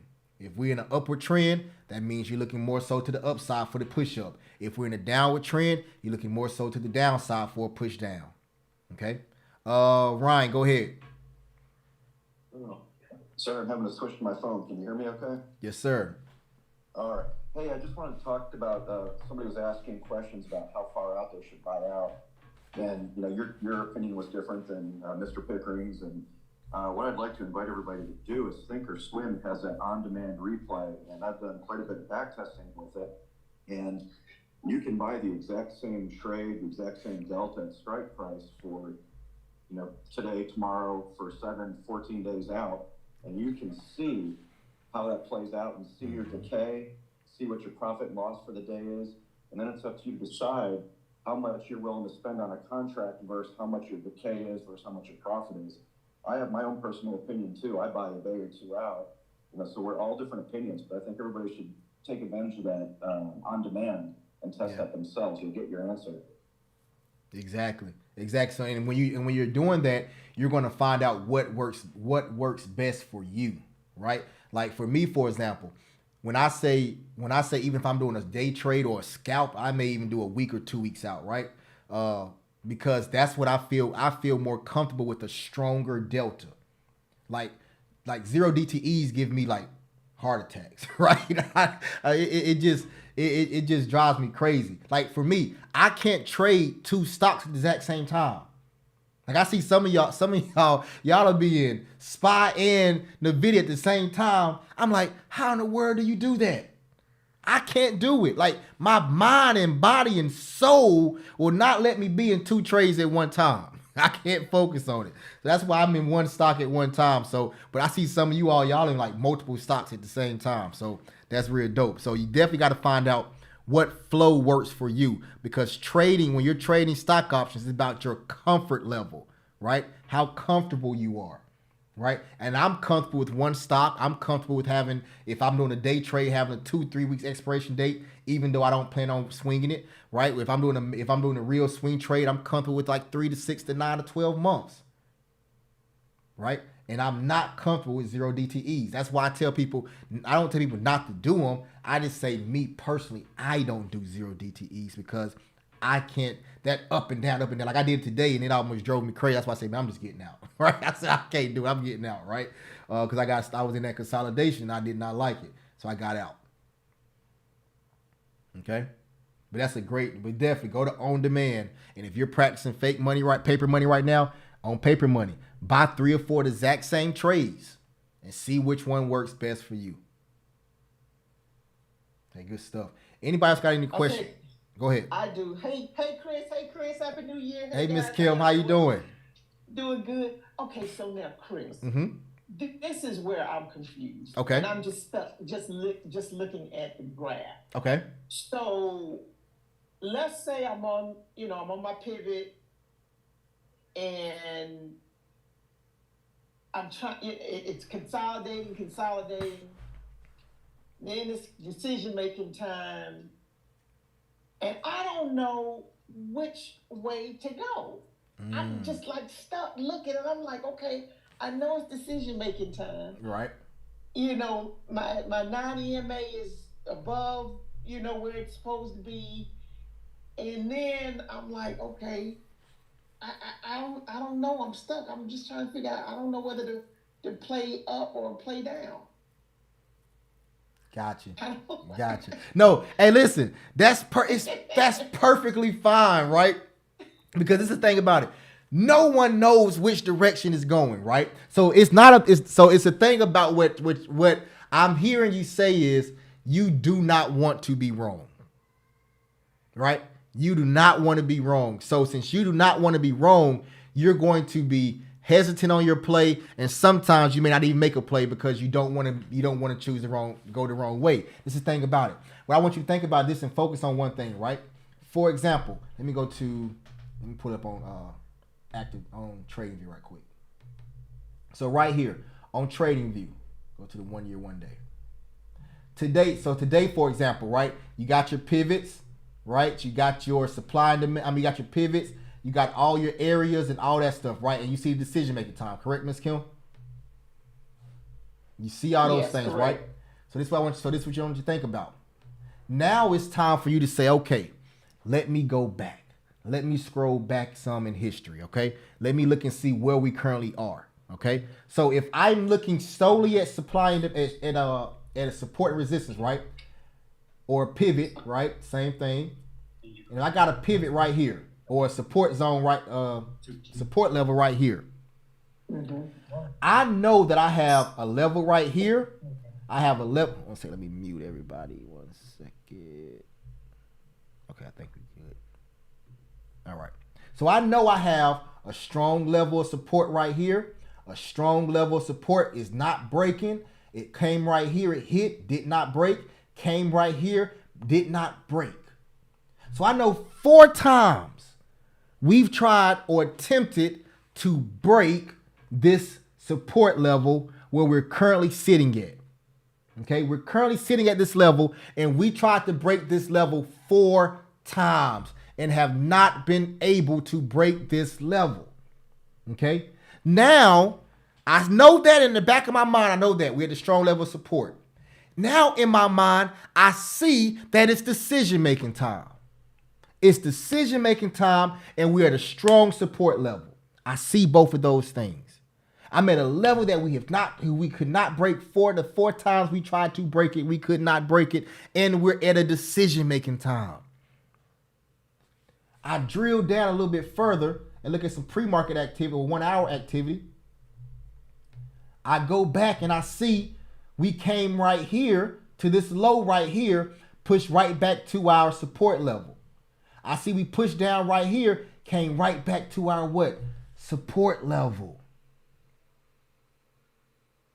Everything today was pointing at the market going back up. Because regardless of the fact, the play to the downside, let me ask you this question, Ms. Kim. If we were playing puts, Ms. Kim, when would we have gotten into puts? We would have gotten into puts. Talk it out. I want you to think about. No, this is good. I like this. Let's talk it out and think about it. We haven't been able to break our level of support for 4 days. 4 opportunities we tried to break this level of support. We couldn't break it. Now, today, we see it's decision-making time right around that same level of support. So when is it an opportunity for us to play puts?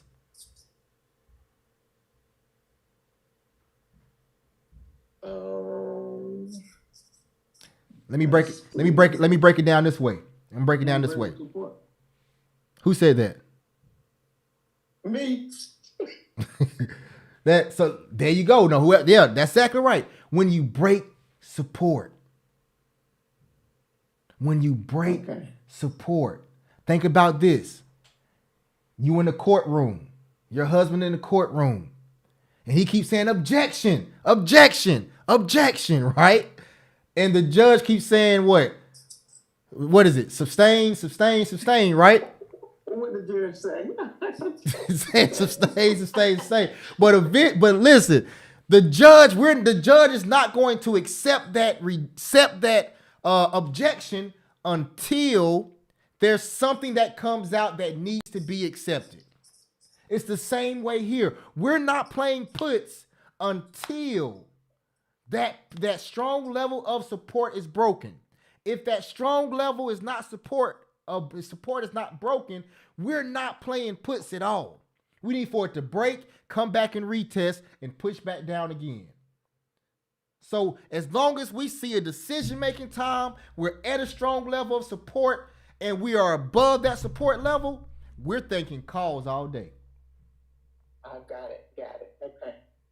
Now let's focus. Let's say, for example, we're at resistance. It's the same thought process. If I'm at resistance and I'm at a strong level of resistance, I see we've been trying to break this level of resistance and we could not break this level of resistance. I'm not playing calls until we break that level of resistance, come back and retest, and go back up. The thing about it is, once you identify these things, that's when you're going to feel more confident. And keep in mind, you're only been in this thing for about a month and a half, 2 months. Okay? If that. Okay? So it's perfectly fine. And I like the fact that you asked that question, because what you're saying is, Chris, I see this, I see that, I see this, but I don't see in my mind, I mentally do not see the confirmation. But now what you got to do is you got to start putting the pieces to the puzzle together for it to tell you what's going on. Let me put this map together so it can lead me to the goal. Make sense? Got it. Okay. Now, if it doesn't make sense, ask me another question so I can answer that question for you. I want you to ask me the same exact question until it makes sense, okay? The same exact question until it makes sense. All right, good stuff. Anybody else got any other questions before we move forward? Any other questions before we move forward? So I have one. So are we in a supply area? Because when I look on the 3-year one, I forget what it is. It's 3 or 1 week or 1 day. Let's see. I found a supply. Yes. I thought was. No, you're right. So you said on a 3-year 1 week, you said? Yeah. Yes. It was like the highest that has been over 3 years. We're in a major supply zone. Major supply zone. Look right here. We're currently in. This is the week time frame. Yes, since January of 2022. Since January 2022, that's the current supply zone we're currently at. Huge supply zone. That's why we're saying if we break this supply zone, we're going up.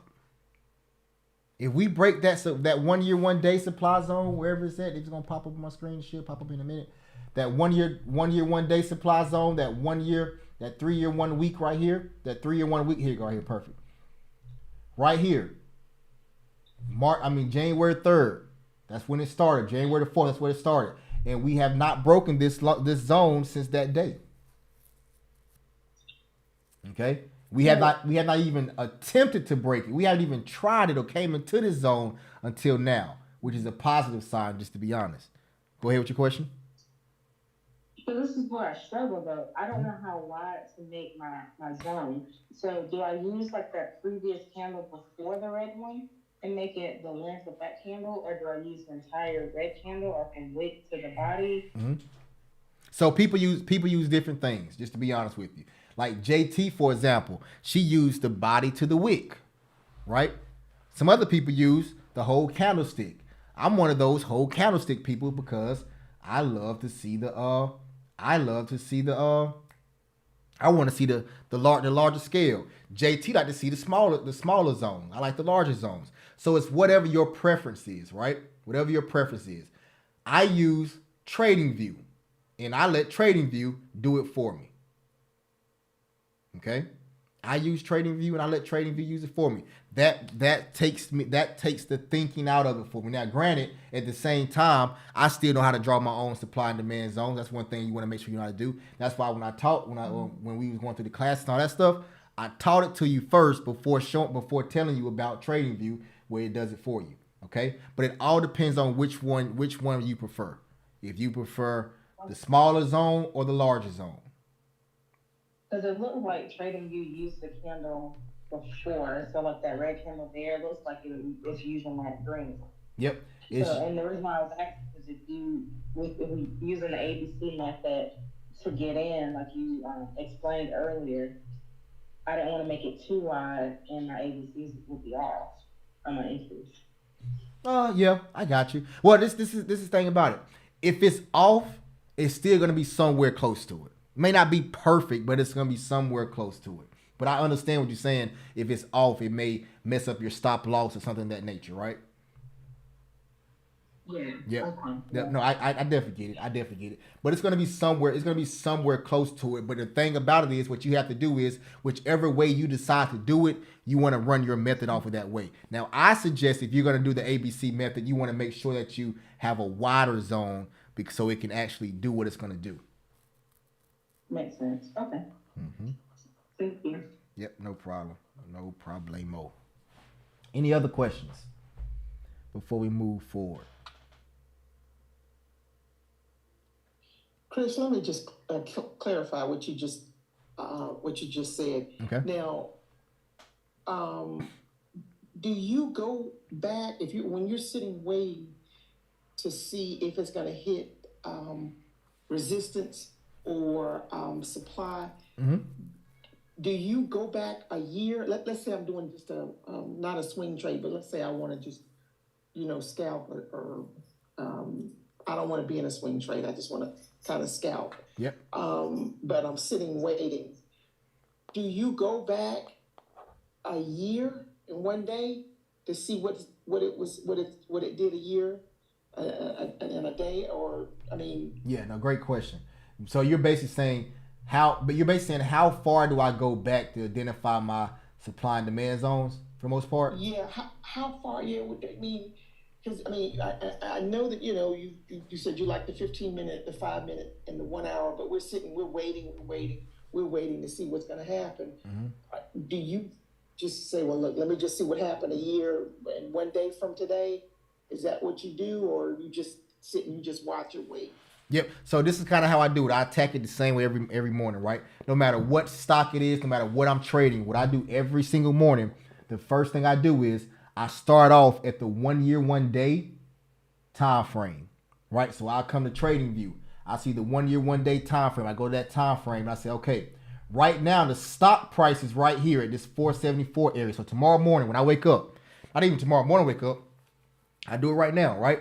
So right now I see the stock price is at 470, 477 or 475, something like that, right? So now I'm going to say I want to find the closest supply and demand zones to that 475 that I can find. So I come here right now.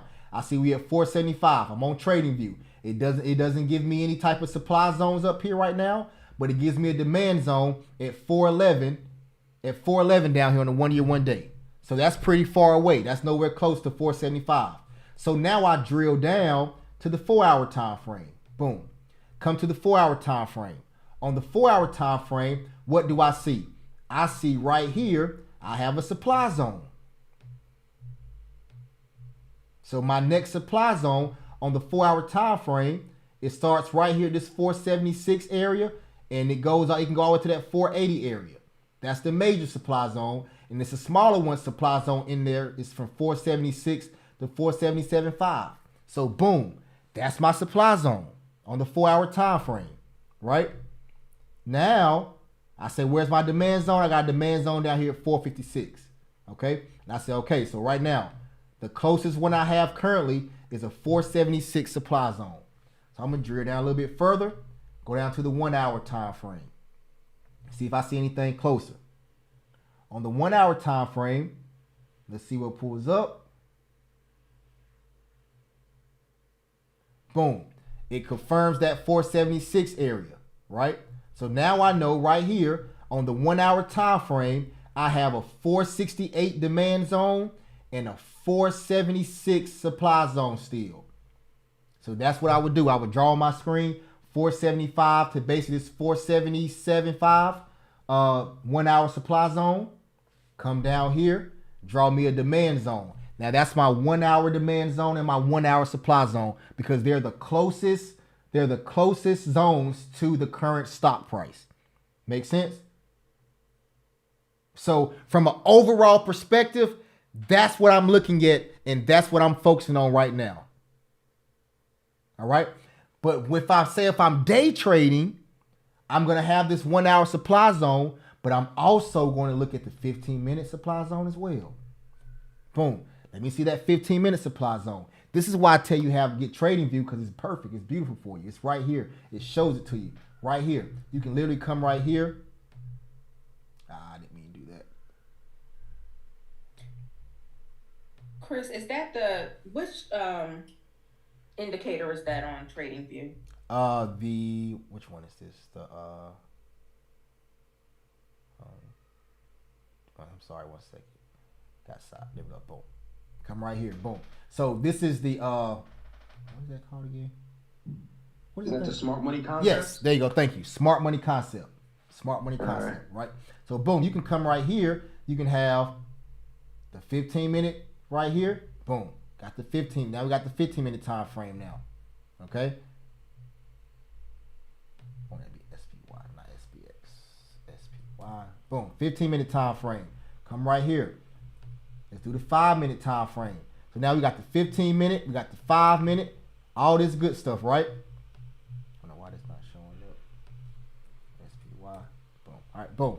So we got the 15-minute, 5-minute. I can see all of my indicators that I need, where my supply and my demand zones are. All that good stuff is right here on each level. Okay, I can see everything on each level. And this supply zone right here was held true on the 15-minute time frame. It held true on the 1 hour time frame as well. So come right here to the 1 hour time frame. And there we go. Okay, so it breaks it down for you and it shows you where these zones are. That's the beautiful thing about it. Okay, makes sense? So that's how I do it, and that's how I look at it every single day. If you're scalping, like I say, if you're scalping, look at the 5-minute time frame. Find you a 15-minute time frame. Find that 5-minute supply zone, 5-minute demand zone, because that's when you see small pullbacks and things like that. It's a strong possibility it's a supply zone or a demand zone as well.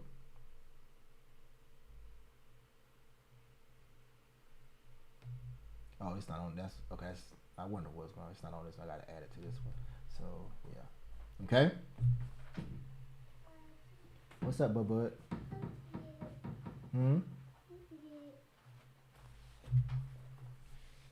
And if that wasn't broken down enough for you, please, Ms. Kim, let me know so I can break it down. I can break it down more for you so we can dig a little deeper. Don't touch that one, buddy. Okay.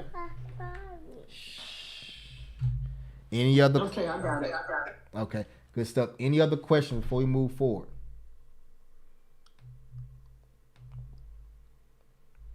Any other questions?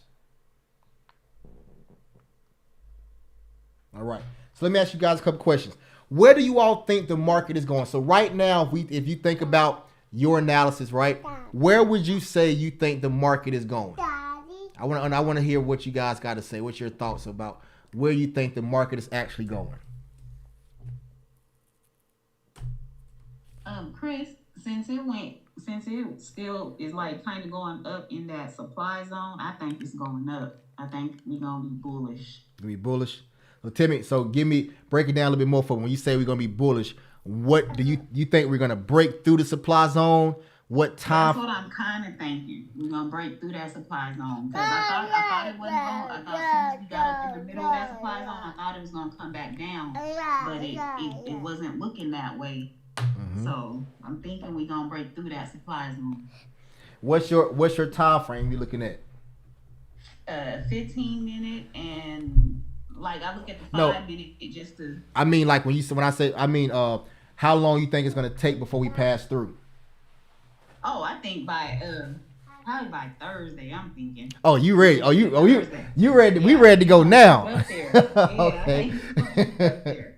Okay. We've been consolidating for some weeks. It seemed like, and I think it's ready. Okay. I don't know. I like that. I like that thought process. Anybody else? What's your thought process? When do you think we're going down? Do you think we're gonna break the highs? What do you think we're gonna do?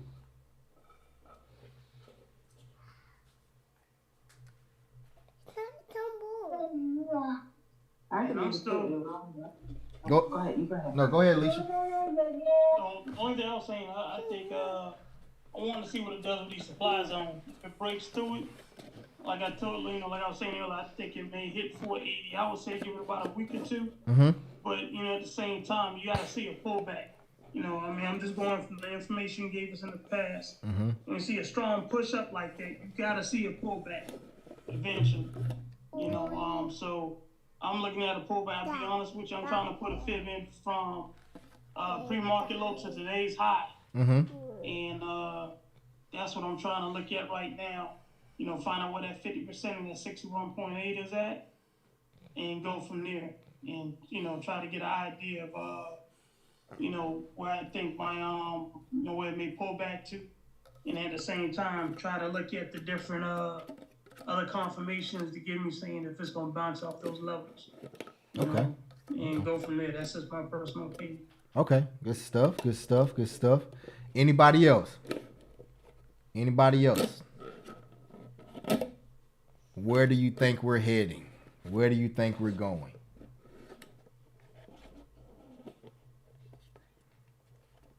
Okay, let's take a look at this thing. All right, let's take a look at it. So, what's one thing we know about the stock market? What does the stock market do, everybody? After it goes up or after it goes down, what comes next? Consolidation. Just like Misha just said, we come to consolidation. So let's look and see, do we have consolidation or have we had consolidation? And let's look what the 1 year, 1 day time frame is actually telling us. Let's take a look right here. Good, Daddy. I know, right? Go tell Mama to put some more in the juice in the cup and bring it back to me. No, go tell Mama to put some more juice in the cup and bring it to me, okay? How you gonna do it? You go do it. I used to send him on dummy missions, but he said he 2 now. He don't go on dummy missions no more. I used to go tell him to go do that. He'd be up there with Mama for the next hour and a half. Now he just sit there and look at me like I'm crazy. Anyway, so let's take a look at it. Everybody, we ran up and went crazy to the upside, right? And what did we start doing since we went crazy to the upside? We went this. Consolidation. Right around here.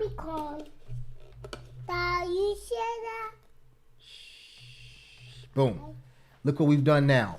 We've been consolidating inside of this box. We can't break the 467 level and we can't break the 477 level for the most part. We're consolidating inside of a box. We had an upward trend, slight pullback, and now we're trying to do what? We're attempting to push up. The candlestick stayed beneath. This is small things you're looking at. The candlestick stayed beneath closed beneath the 9 EMA for 1 day, 2 days, 3 days, 4 days, and then it shot up and now it's back above the 9 EMA. Interesting. Very, very interesting. Okay. What? Very interesting, okay? Now, this is the thing about it. When we come back to this level, we've rejected this level 1, 2, 3, 4, 5 times. Okay? We rejected this level 5 times. Now the question is, are we going to break this level Oh, Daddy. It's O. Go throw it in the trash can. Go get the mommy, throw it in the trash can. Somebody's not with me. Asher Noah with you. Call Asher, tell Noah to come with you. Go. And take this to mommy too, the bottle. To baby stuff, baby Michael's bottle. Because it's on more. Go take it to him, man. I don't put it like I cannot send him on dummy missions no more. I feel like I'm losing it. Anyway, so right now when we see this, when we have this, Daddy, somebody don't give me. when we have this right now, if we break above this level, everybody, it's on. Daddy, It's on. Daddy don't have. Right here at this support level, it's on. If it breaks beneath this level, that means we are going down some. But we're in an upward trend, everybody. When you're in an upward trend, you do not go long on short on puts. Right? Is that what I'm saying? The trend is your friend. The trend is your friend. Hold on one second. My son on 12. Let me take him upstairs right quick. 1 second. Come on, man. You being kicked out the room. Let's go. Kicked out the room, my guy. No. Yes. No. Yes.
All right, my apologies. Okay, so all right, so we know and we have the thought process and know what's about to potentially happen. Everybody, if we're in an upward trend, there's no reason to sit there and try to do a 6-month contract on puts. We understand that puts in this particular position is only going to happen for the most part if it's forced by something. So when I say forced, that's if Jerome Powell forced this thing to happen, or there's another war that breaks out, or something that major in the news happens and everyone gets scared. If inflation starts to creep back up in America or starts to creep back up in some other country, then that's when we will potentially have this pullback. But at the moment right now, everyone, I do not want you. I mean, you can do puts like for like a scalp or something of that nature, and we will have days that the stock market is going down. But right now, overall, we are consolidating, and right now there's a bias there's a bullish sentiment or a bullish bias happening right now. There's not a bearish bias happening right now. The market is not feeling scared right now. They're slowing down and calming down some because we just had a strong push up. But the only thing we're doing is trading inside of a box for the past, since December the 11th. Since December the 11th, the only thing we've really been doing was trading inside of a box and forming a box. That's it. Okay? We know where our supply zone is at. We know where our demand zones are. We know these things. Okay? And by all means, everybody, 467 is a strong level. But we understand eventually one of these directions will be broken. Okay? I'm not thinking about puts unless we break through this 467 area, retest and push back down. Everything else in my direction is more so thinking about calls. As far as long-term calls. Day trading and swing trading is based upon the technicals. Let me stop right there for a second. Any questions? Any questions before we move forward? Any questions?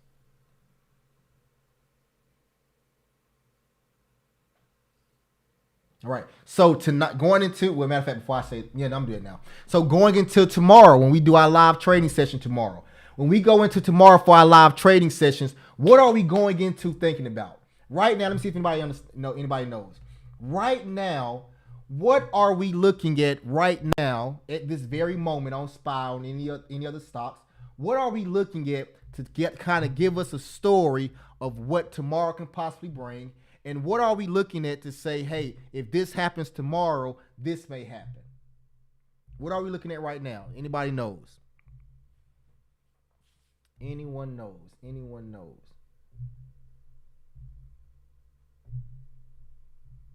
We're looking at post-market activity and what pre-market activity is going to be. Okay?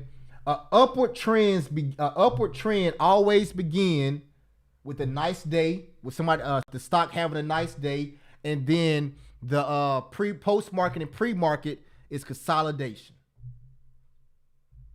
Post-market and pre-market is consolidation. And then we have, boom, another nice run. And then we get some more pre-market, post-market consolidation. That's how we. You looking forward to continue to make? I don't mean to cut you off, but you said we bullish, so you want us to keep making higher highs, higher lows, don't you? Exactly. I want to see us continue to make higher highs and higher lows. We want to continue to see it make higher highs and higher lows. And everybody, if Misha is correct, and I'm not saying she's not. She may be. We're going to find out for sure when it comes up to that 477 area.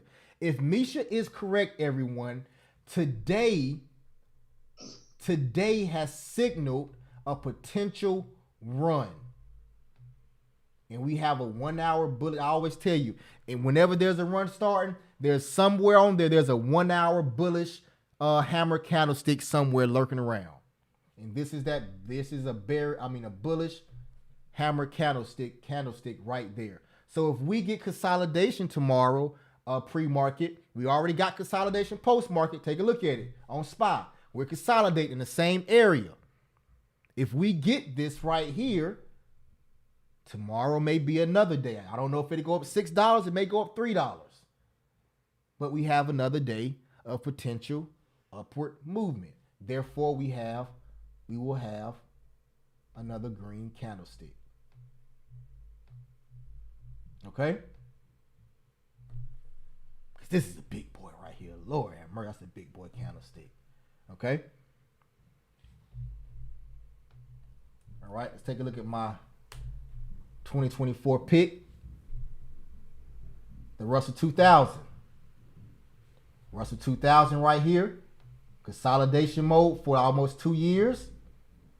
And now we broke above, fell back down, came right here, found some support, looking to bounce off this level and attack that resistance again.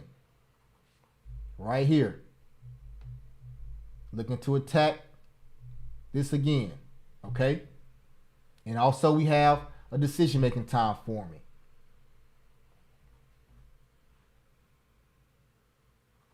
Now the question is, can this market go back down some more? I truly believe it possibly can. Right? I believe it could possibly go back down some more.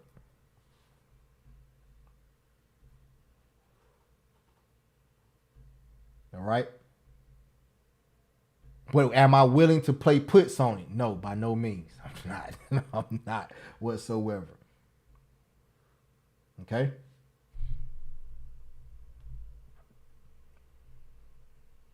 All right, so let's take some time. Any stocks that anybody want us to break, any stocks you want us to break down, take a look at.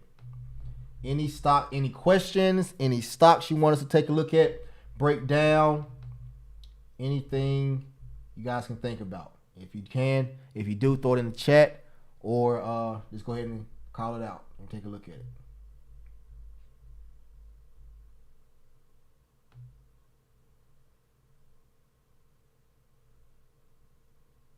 Hey Chris, I got one for you. I thought I was smart today. And did you see Boeing? You see what happened with Boeing, that plane over the weekend? I'm sure it probably crashed, right? No. It blew that hole. It did what? The door blew off. Almost flew off. And then the stock price went up, right? No, that thing dropped. Holy crap! Take a look at gapped that. down. Good geesh And I was Louise. like, I'm gonna get into puts. You know, it's gonna go down more. I mean, it was going up today. Well, it went up. Consolidated. It consolidated mostly, yeah. But you see how it gapped down? Yeah. I thought it was gonna flush. Wow. More. That thing got But I got hard. out there, I made some money and got out real quick. Cause I just started noticing, like, uh-oh. Oh, so you did. So you made some money. That's good. But let me break this down to you though. Let's talk about it for a second. I'm glad you said this. Okay. So everybody, he said on Boeing, bad news came out. Next thing you know, boom, it shot. It shot down, right? The stock fell down. So the thought process is this bad news, the stock fell down. So our thought process is what? It's going to continue to fall down, right? That's the thought process. But let's think about this thing in reality, right? Everybody, when did the move happen? Somebody say it. When did the move happen? Overnight. Pre-market. There you go. The move happened pre-market. So when that first initial move happens pre-market, that play is what, everybody? That play is over. The play is over now because the move has already happened. It went from 247 down to 224. That play is over. Done diddy. Okay, it's over. So now what we want to see, okay, this play must be over. It fell down, came up, fell down, boom, boom, boom, boom, boom. And I want you guys to notice something. Somebody tell me this. Something right now on Boeing is sticking out like a sore thumb to me. Something right now on Boeing is sticking out like a sore thumb to me, everybody. Consolidation is one. What's the other thing? Decision making time. Okay. Nope. That's not what I'm looking at. What's another thing? Support. What about support? To the downside, it keeps pulling up. Hold on. Somebody said something about support. What about support? It's been hit plenty times. Well, yeah, that. But it's still something else. Take a close look at the fall down. That big push down. Say it again. Is it trying to go up and do that No. No, she's right. She said no. This is what it is. Take a look, everybody. This right here. The stock came down to this price pre-market. I mean, when it fell down, it went to 224.5 and it has not come back down to that level at all. What is that telling us? That tells us with Boeing right now that 224.5 level is a strong level of support. Meaning the longer BA stays right here around this 224 area, the higher probability we're going to close this gap and go back to 247. So what am I telling you? I'm telling you it's a strong possibility that Boeing may shoot up $23 more. Trying to tell us about stock in Boeing? I'm not saying buying stock in Boeing.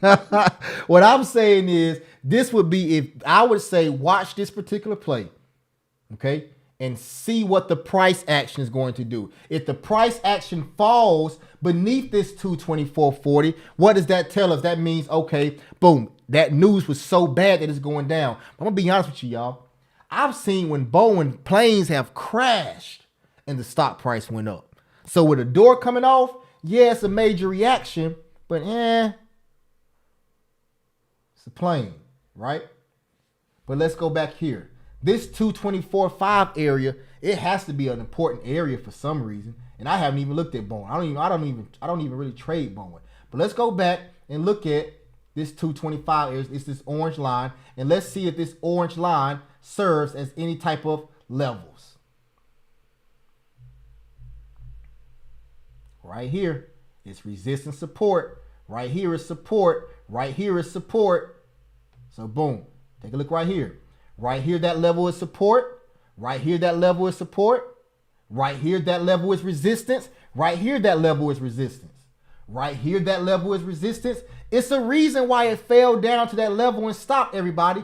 Why did it fall down to that level and stop? It fell down to that level and stopped because it's some buyers right there at that 224 or whatever this number is, 224.50 or whatever it is. There's buyers there, and now we're going back in history and confirming that it's buyers there and it's been sellers there. Look at this level. It's resistance here, resistance here, resistance there, resistance here, support, support, support, support, support, support. Go to the 1 year, 1 day time frame or 4 year, 1 day time frame so we can see a little bit clearer. Look how much price action is sitting around this zone right here, everybody. Look what happened right here. Boom. It broke through that zone. It broke through it right there. Fell right back down. This level that we're currently at is a nice place for BA. Because look where it fell to. It could have kept falling. The plane door definitely kept falling, right? This thing could have kept falling down.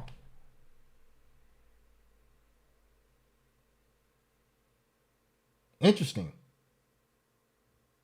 Look at this right here on the 1 year, 1 day. Look at this. The last time the stock came to this level, it struggled to break above it, right? So back in November, it struggled. It couldn't break it that day, couldn't break it this day. Boom. It eventually broke it this day, set right here, and boom, shot up.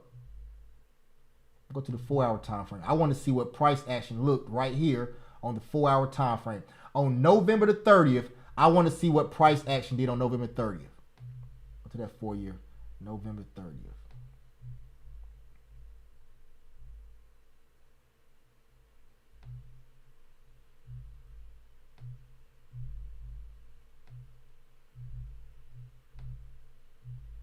November 30th.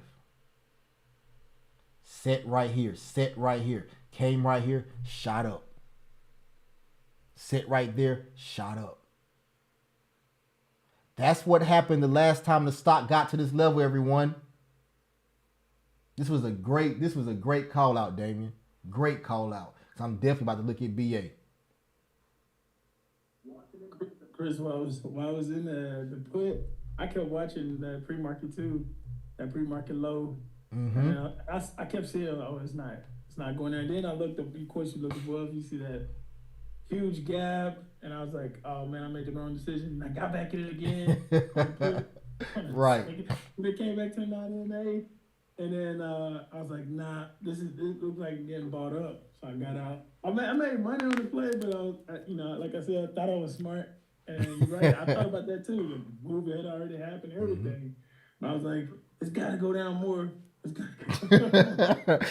that's what our mind thinks, but we can't think like a person who's on a plane. We gotta think like an investor in the plane, right? And then look right here. Look at it on this 4 hour time frame, everybody. Tell me something that sticks out to you on the 4 hour time frame. What do you guys see on the 4 hour time frame? See if anybody see it.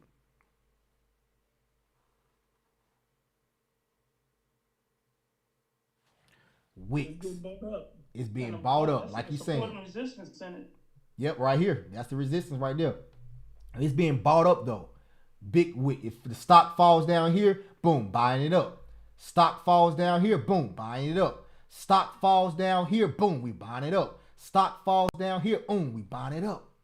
They buying it up. Interesting, everybody. Very, very, very, very, very, very interesting, everyone. Okay? Something to think about. Tomorrow morning, when we trade live tomorrow morning, make sure we take a look at this, okay? Make sure we take a look at it. All right? I should have known I wasn't smart. I text the Discord. Mm-hmm. Nobody looking at it. Nobody answered. Yeah, and it may take some time for it to kind of, it may sit there for a few days, right? Normally when negative news come out about a stock, it might sit there for some time, but if it doesn't start to trickle down, yeah, it may go back up, and that's gonna be a nice gap filler. Fill that gap. Okay. So any comments, any questions, comments, concerns, anything you need?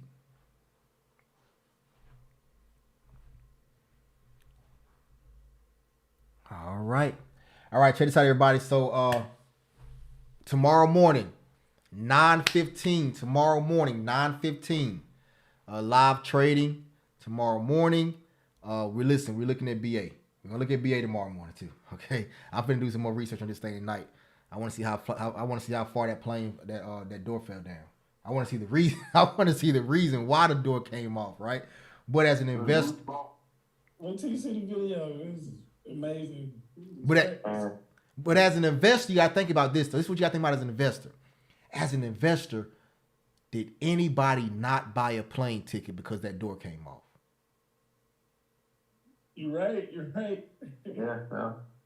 Is anybody not about to fly from South Carolina to Las Vegas? Is anybody not going to fly from South Carolina to Texas, from South Carolina to California because that door came off? Now, what they may not do, they may not buy a door seat, right? But they definitely will still hop on that plane. Yeah, they just grounded a couple of the planes that were of the 737 because they said they had loose bolts in that particular plane. So it's crazy. You're right. I remember when the stock was at like four something and some change. I was like, oh my God, I wish I would have bought, way back that day. If that mug ever comes down, then I'll start buying. And you're right, those planes started crashing and it just fell like $200. And I never bought in, nothing like that, but I was just like, I don't think this thing going into the teens at all. Yeah, it ain't. It won't. It probably won't go that. Definitely not. Because Boeing is a good company, right? For the most part. I mean, it's a decent company, I guess. I haven't really looked at the financials, but it's just not going anywhere. People need airplanes, and Boeing is one of the leading companies to sell airplanes. So, need to find out need to see what company they buy those they screws from or whatever they did. Whoever built their doors and assemble their doors, I'm sure that company probably hit the ground. I know that company probably hit the ground running. Now that's a company that may be going out of business. You can't keep the doors on. But anyway, everybody, listen, tomorrow morning, 9:15, live trading. In the meantime, everybody, be in the Discord chat, participate in the Discord chat. If you need anything from me, please let me know. Everybody, right now is the beginning of 2024. When you go look at your year-to-date right now, you have the ability to make it be positive or negative. It's going to be negative if you do not practice risk management. Point blank period. Is that simple. It's going to be negative. But if you practice risk management, if you stick to the script, get in, get out, get your money, don't look back. Okay? Don't look back, get the money, and don't look back. And you're going to see come December 31st, 2024, your account is going to be in the green, and you're going to have a great feeling. Okay? Everybody that's looking at getting in long positions for 1-year contracts, everybody start focusing in on your contracts, on the stocks you want to get in on. Okay? Start looking at what you want to get in on, because everybody, when is the next FOMC meeting? You don't have to answer it now. I'll figure it out for tomorrow. But the next FOMC meeting, we're looking for more guidance from Jerome Powell. How much are you going to cut? How many rate points you're going to cut? When are you going to cut? How many times are you going to cut? Is it still the same thing as you thought previously? All of these things are going to be driving factors. Okay? It's like this. Back in think about a girl or a boy when they see somebody they like, right? And they build up the courage to go walk towards that person. And now they're at that person's locker at the school. So that's what the stock market just did. The stock market has built up the courage and start going up in the right direction. And now it's time for the stock market, or it's time for that person to say, hey, will you be my girlfriend? Yes or no? Check the box. Yes or no? Right? That's the final piece that we need Jerome Powell to check that box and say, yes, I'll be your girlfriend, or yes, I'll be your boyfriend, right? We need Jerome Powell to check that yes box. If Jerome check that yes box, we're going to be smiling from ear to ear. Like kids in middle school, just got a girlfriend or a boyfriend. Okay? Hopefully that makes sense for you. But that's what we're waiting on. We're waiting on Jerome Powell to check the box. Okay? And once he checks that box, everybody, it's go time. It's go time. All right? And that's our year, 2024. Let's go. Let's make it happen. Okay? Let's make it happen. All right? All right, everybody, listen. You all have a great one. Have a good one. Have an awesome one. Have an amazing one. And I'll see everyone tomorrow morning at 9:15 for live trading. Okay? Y'all have a good one. All right. Good night, everyone. Good night. Thanks, Chris. No problem. Good night. All right. Boom, boom, boom. YouTube, everybody on YouTube. So this is part of my what you just experienced was on Mondays. We have our accelerated program. We have a coaching session from our accelerated program. That's from 7 p.m. to 8 p.m. That's for everyone that's brand new, that's coming in. You know, we're coaching them up, teaching them and all that good stuff.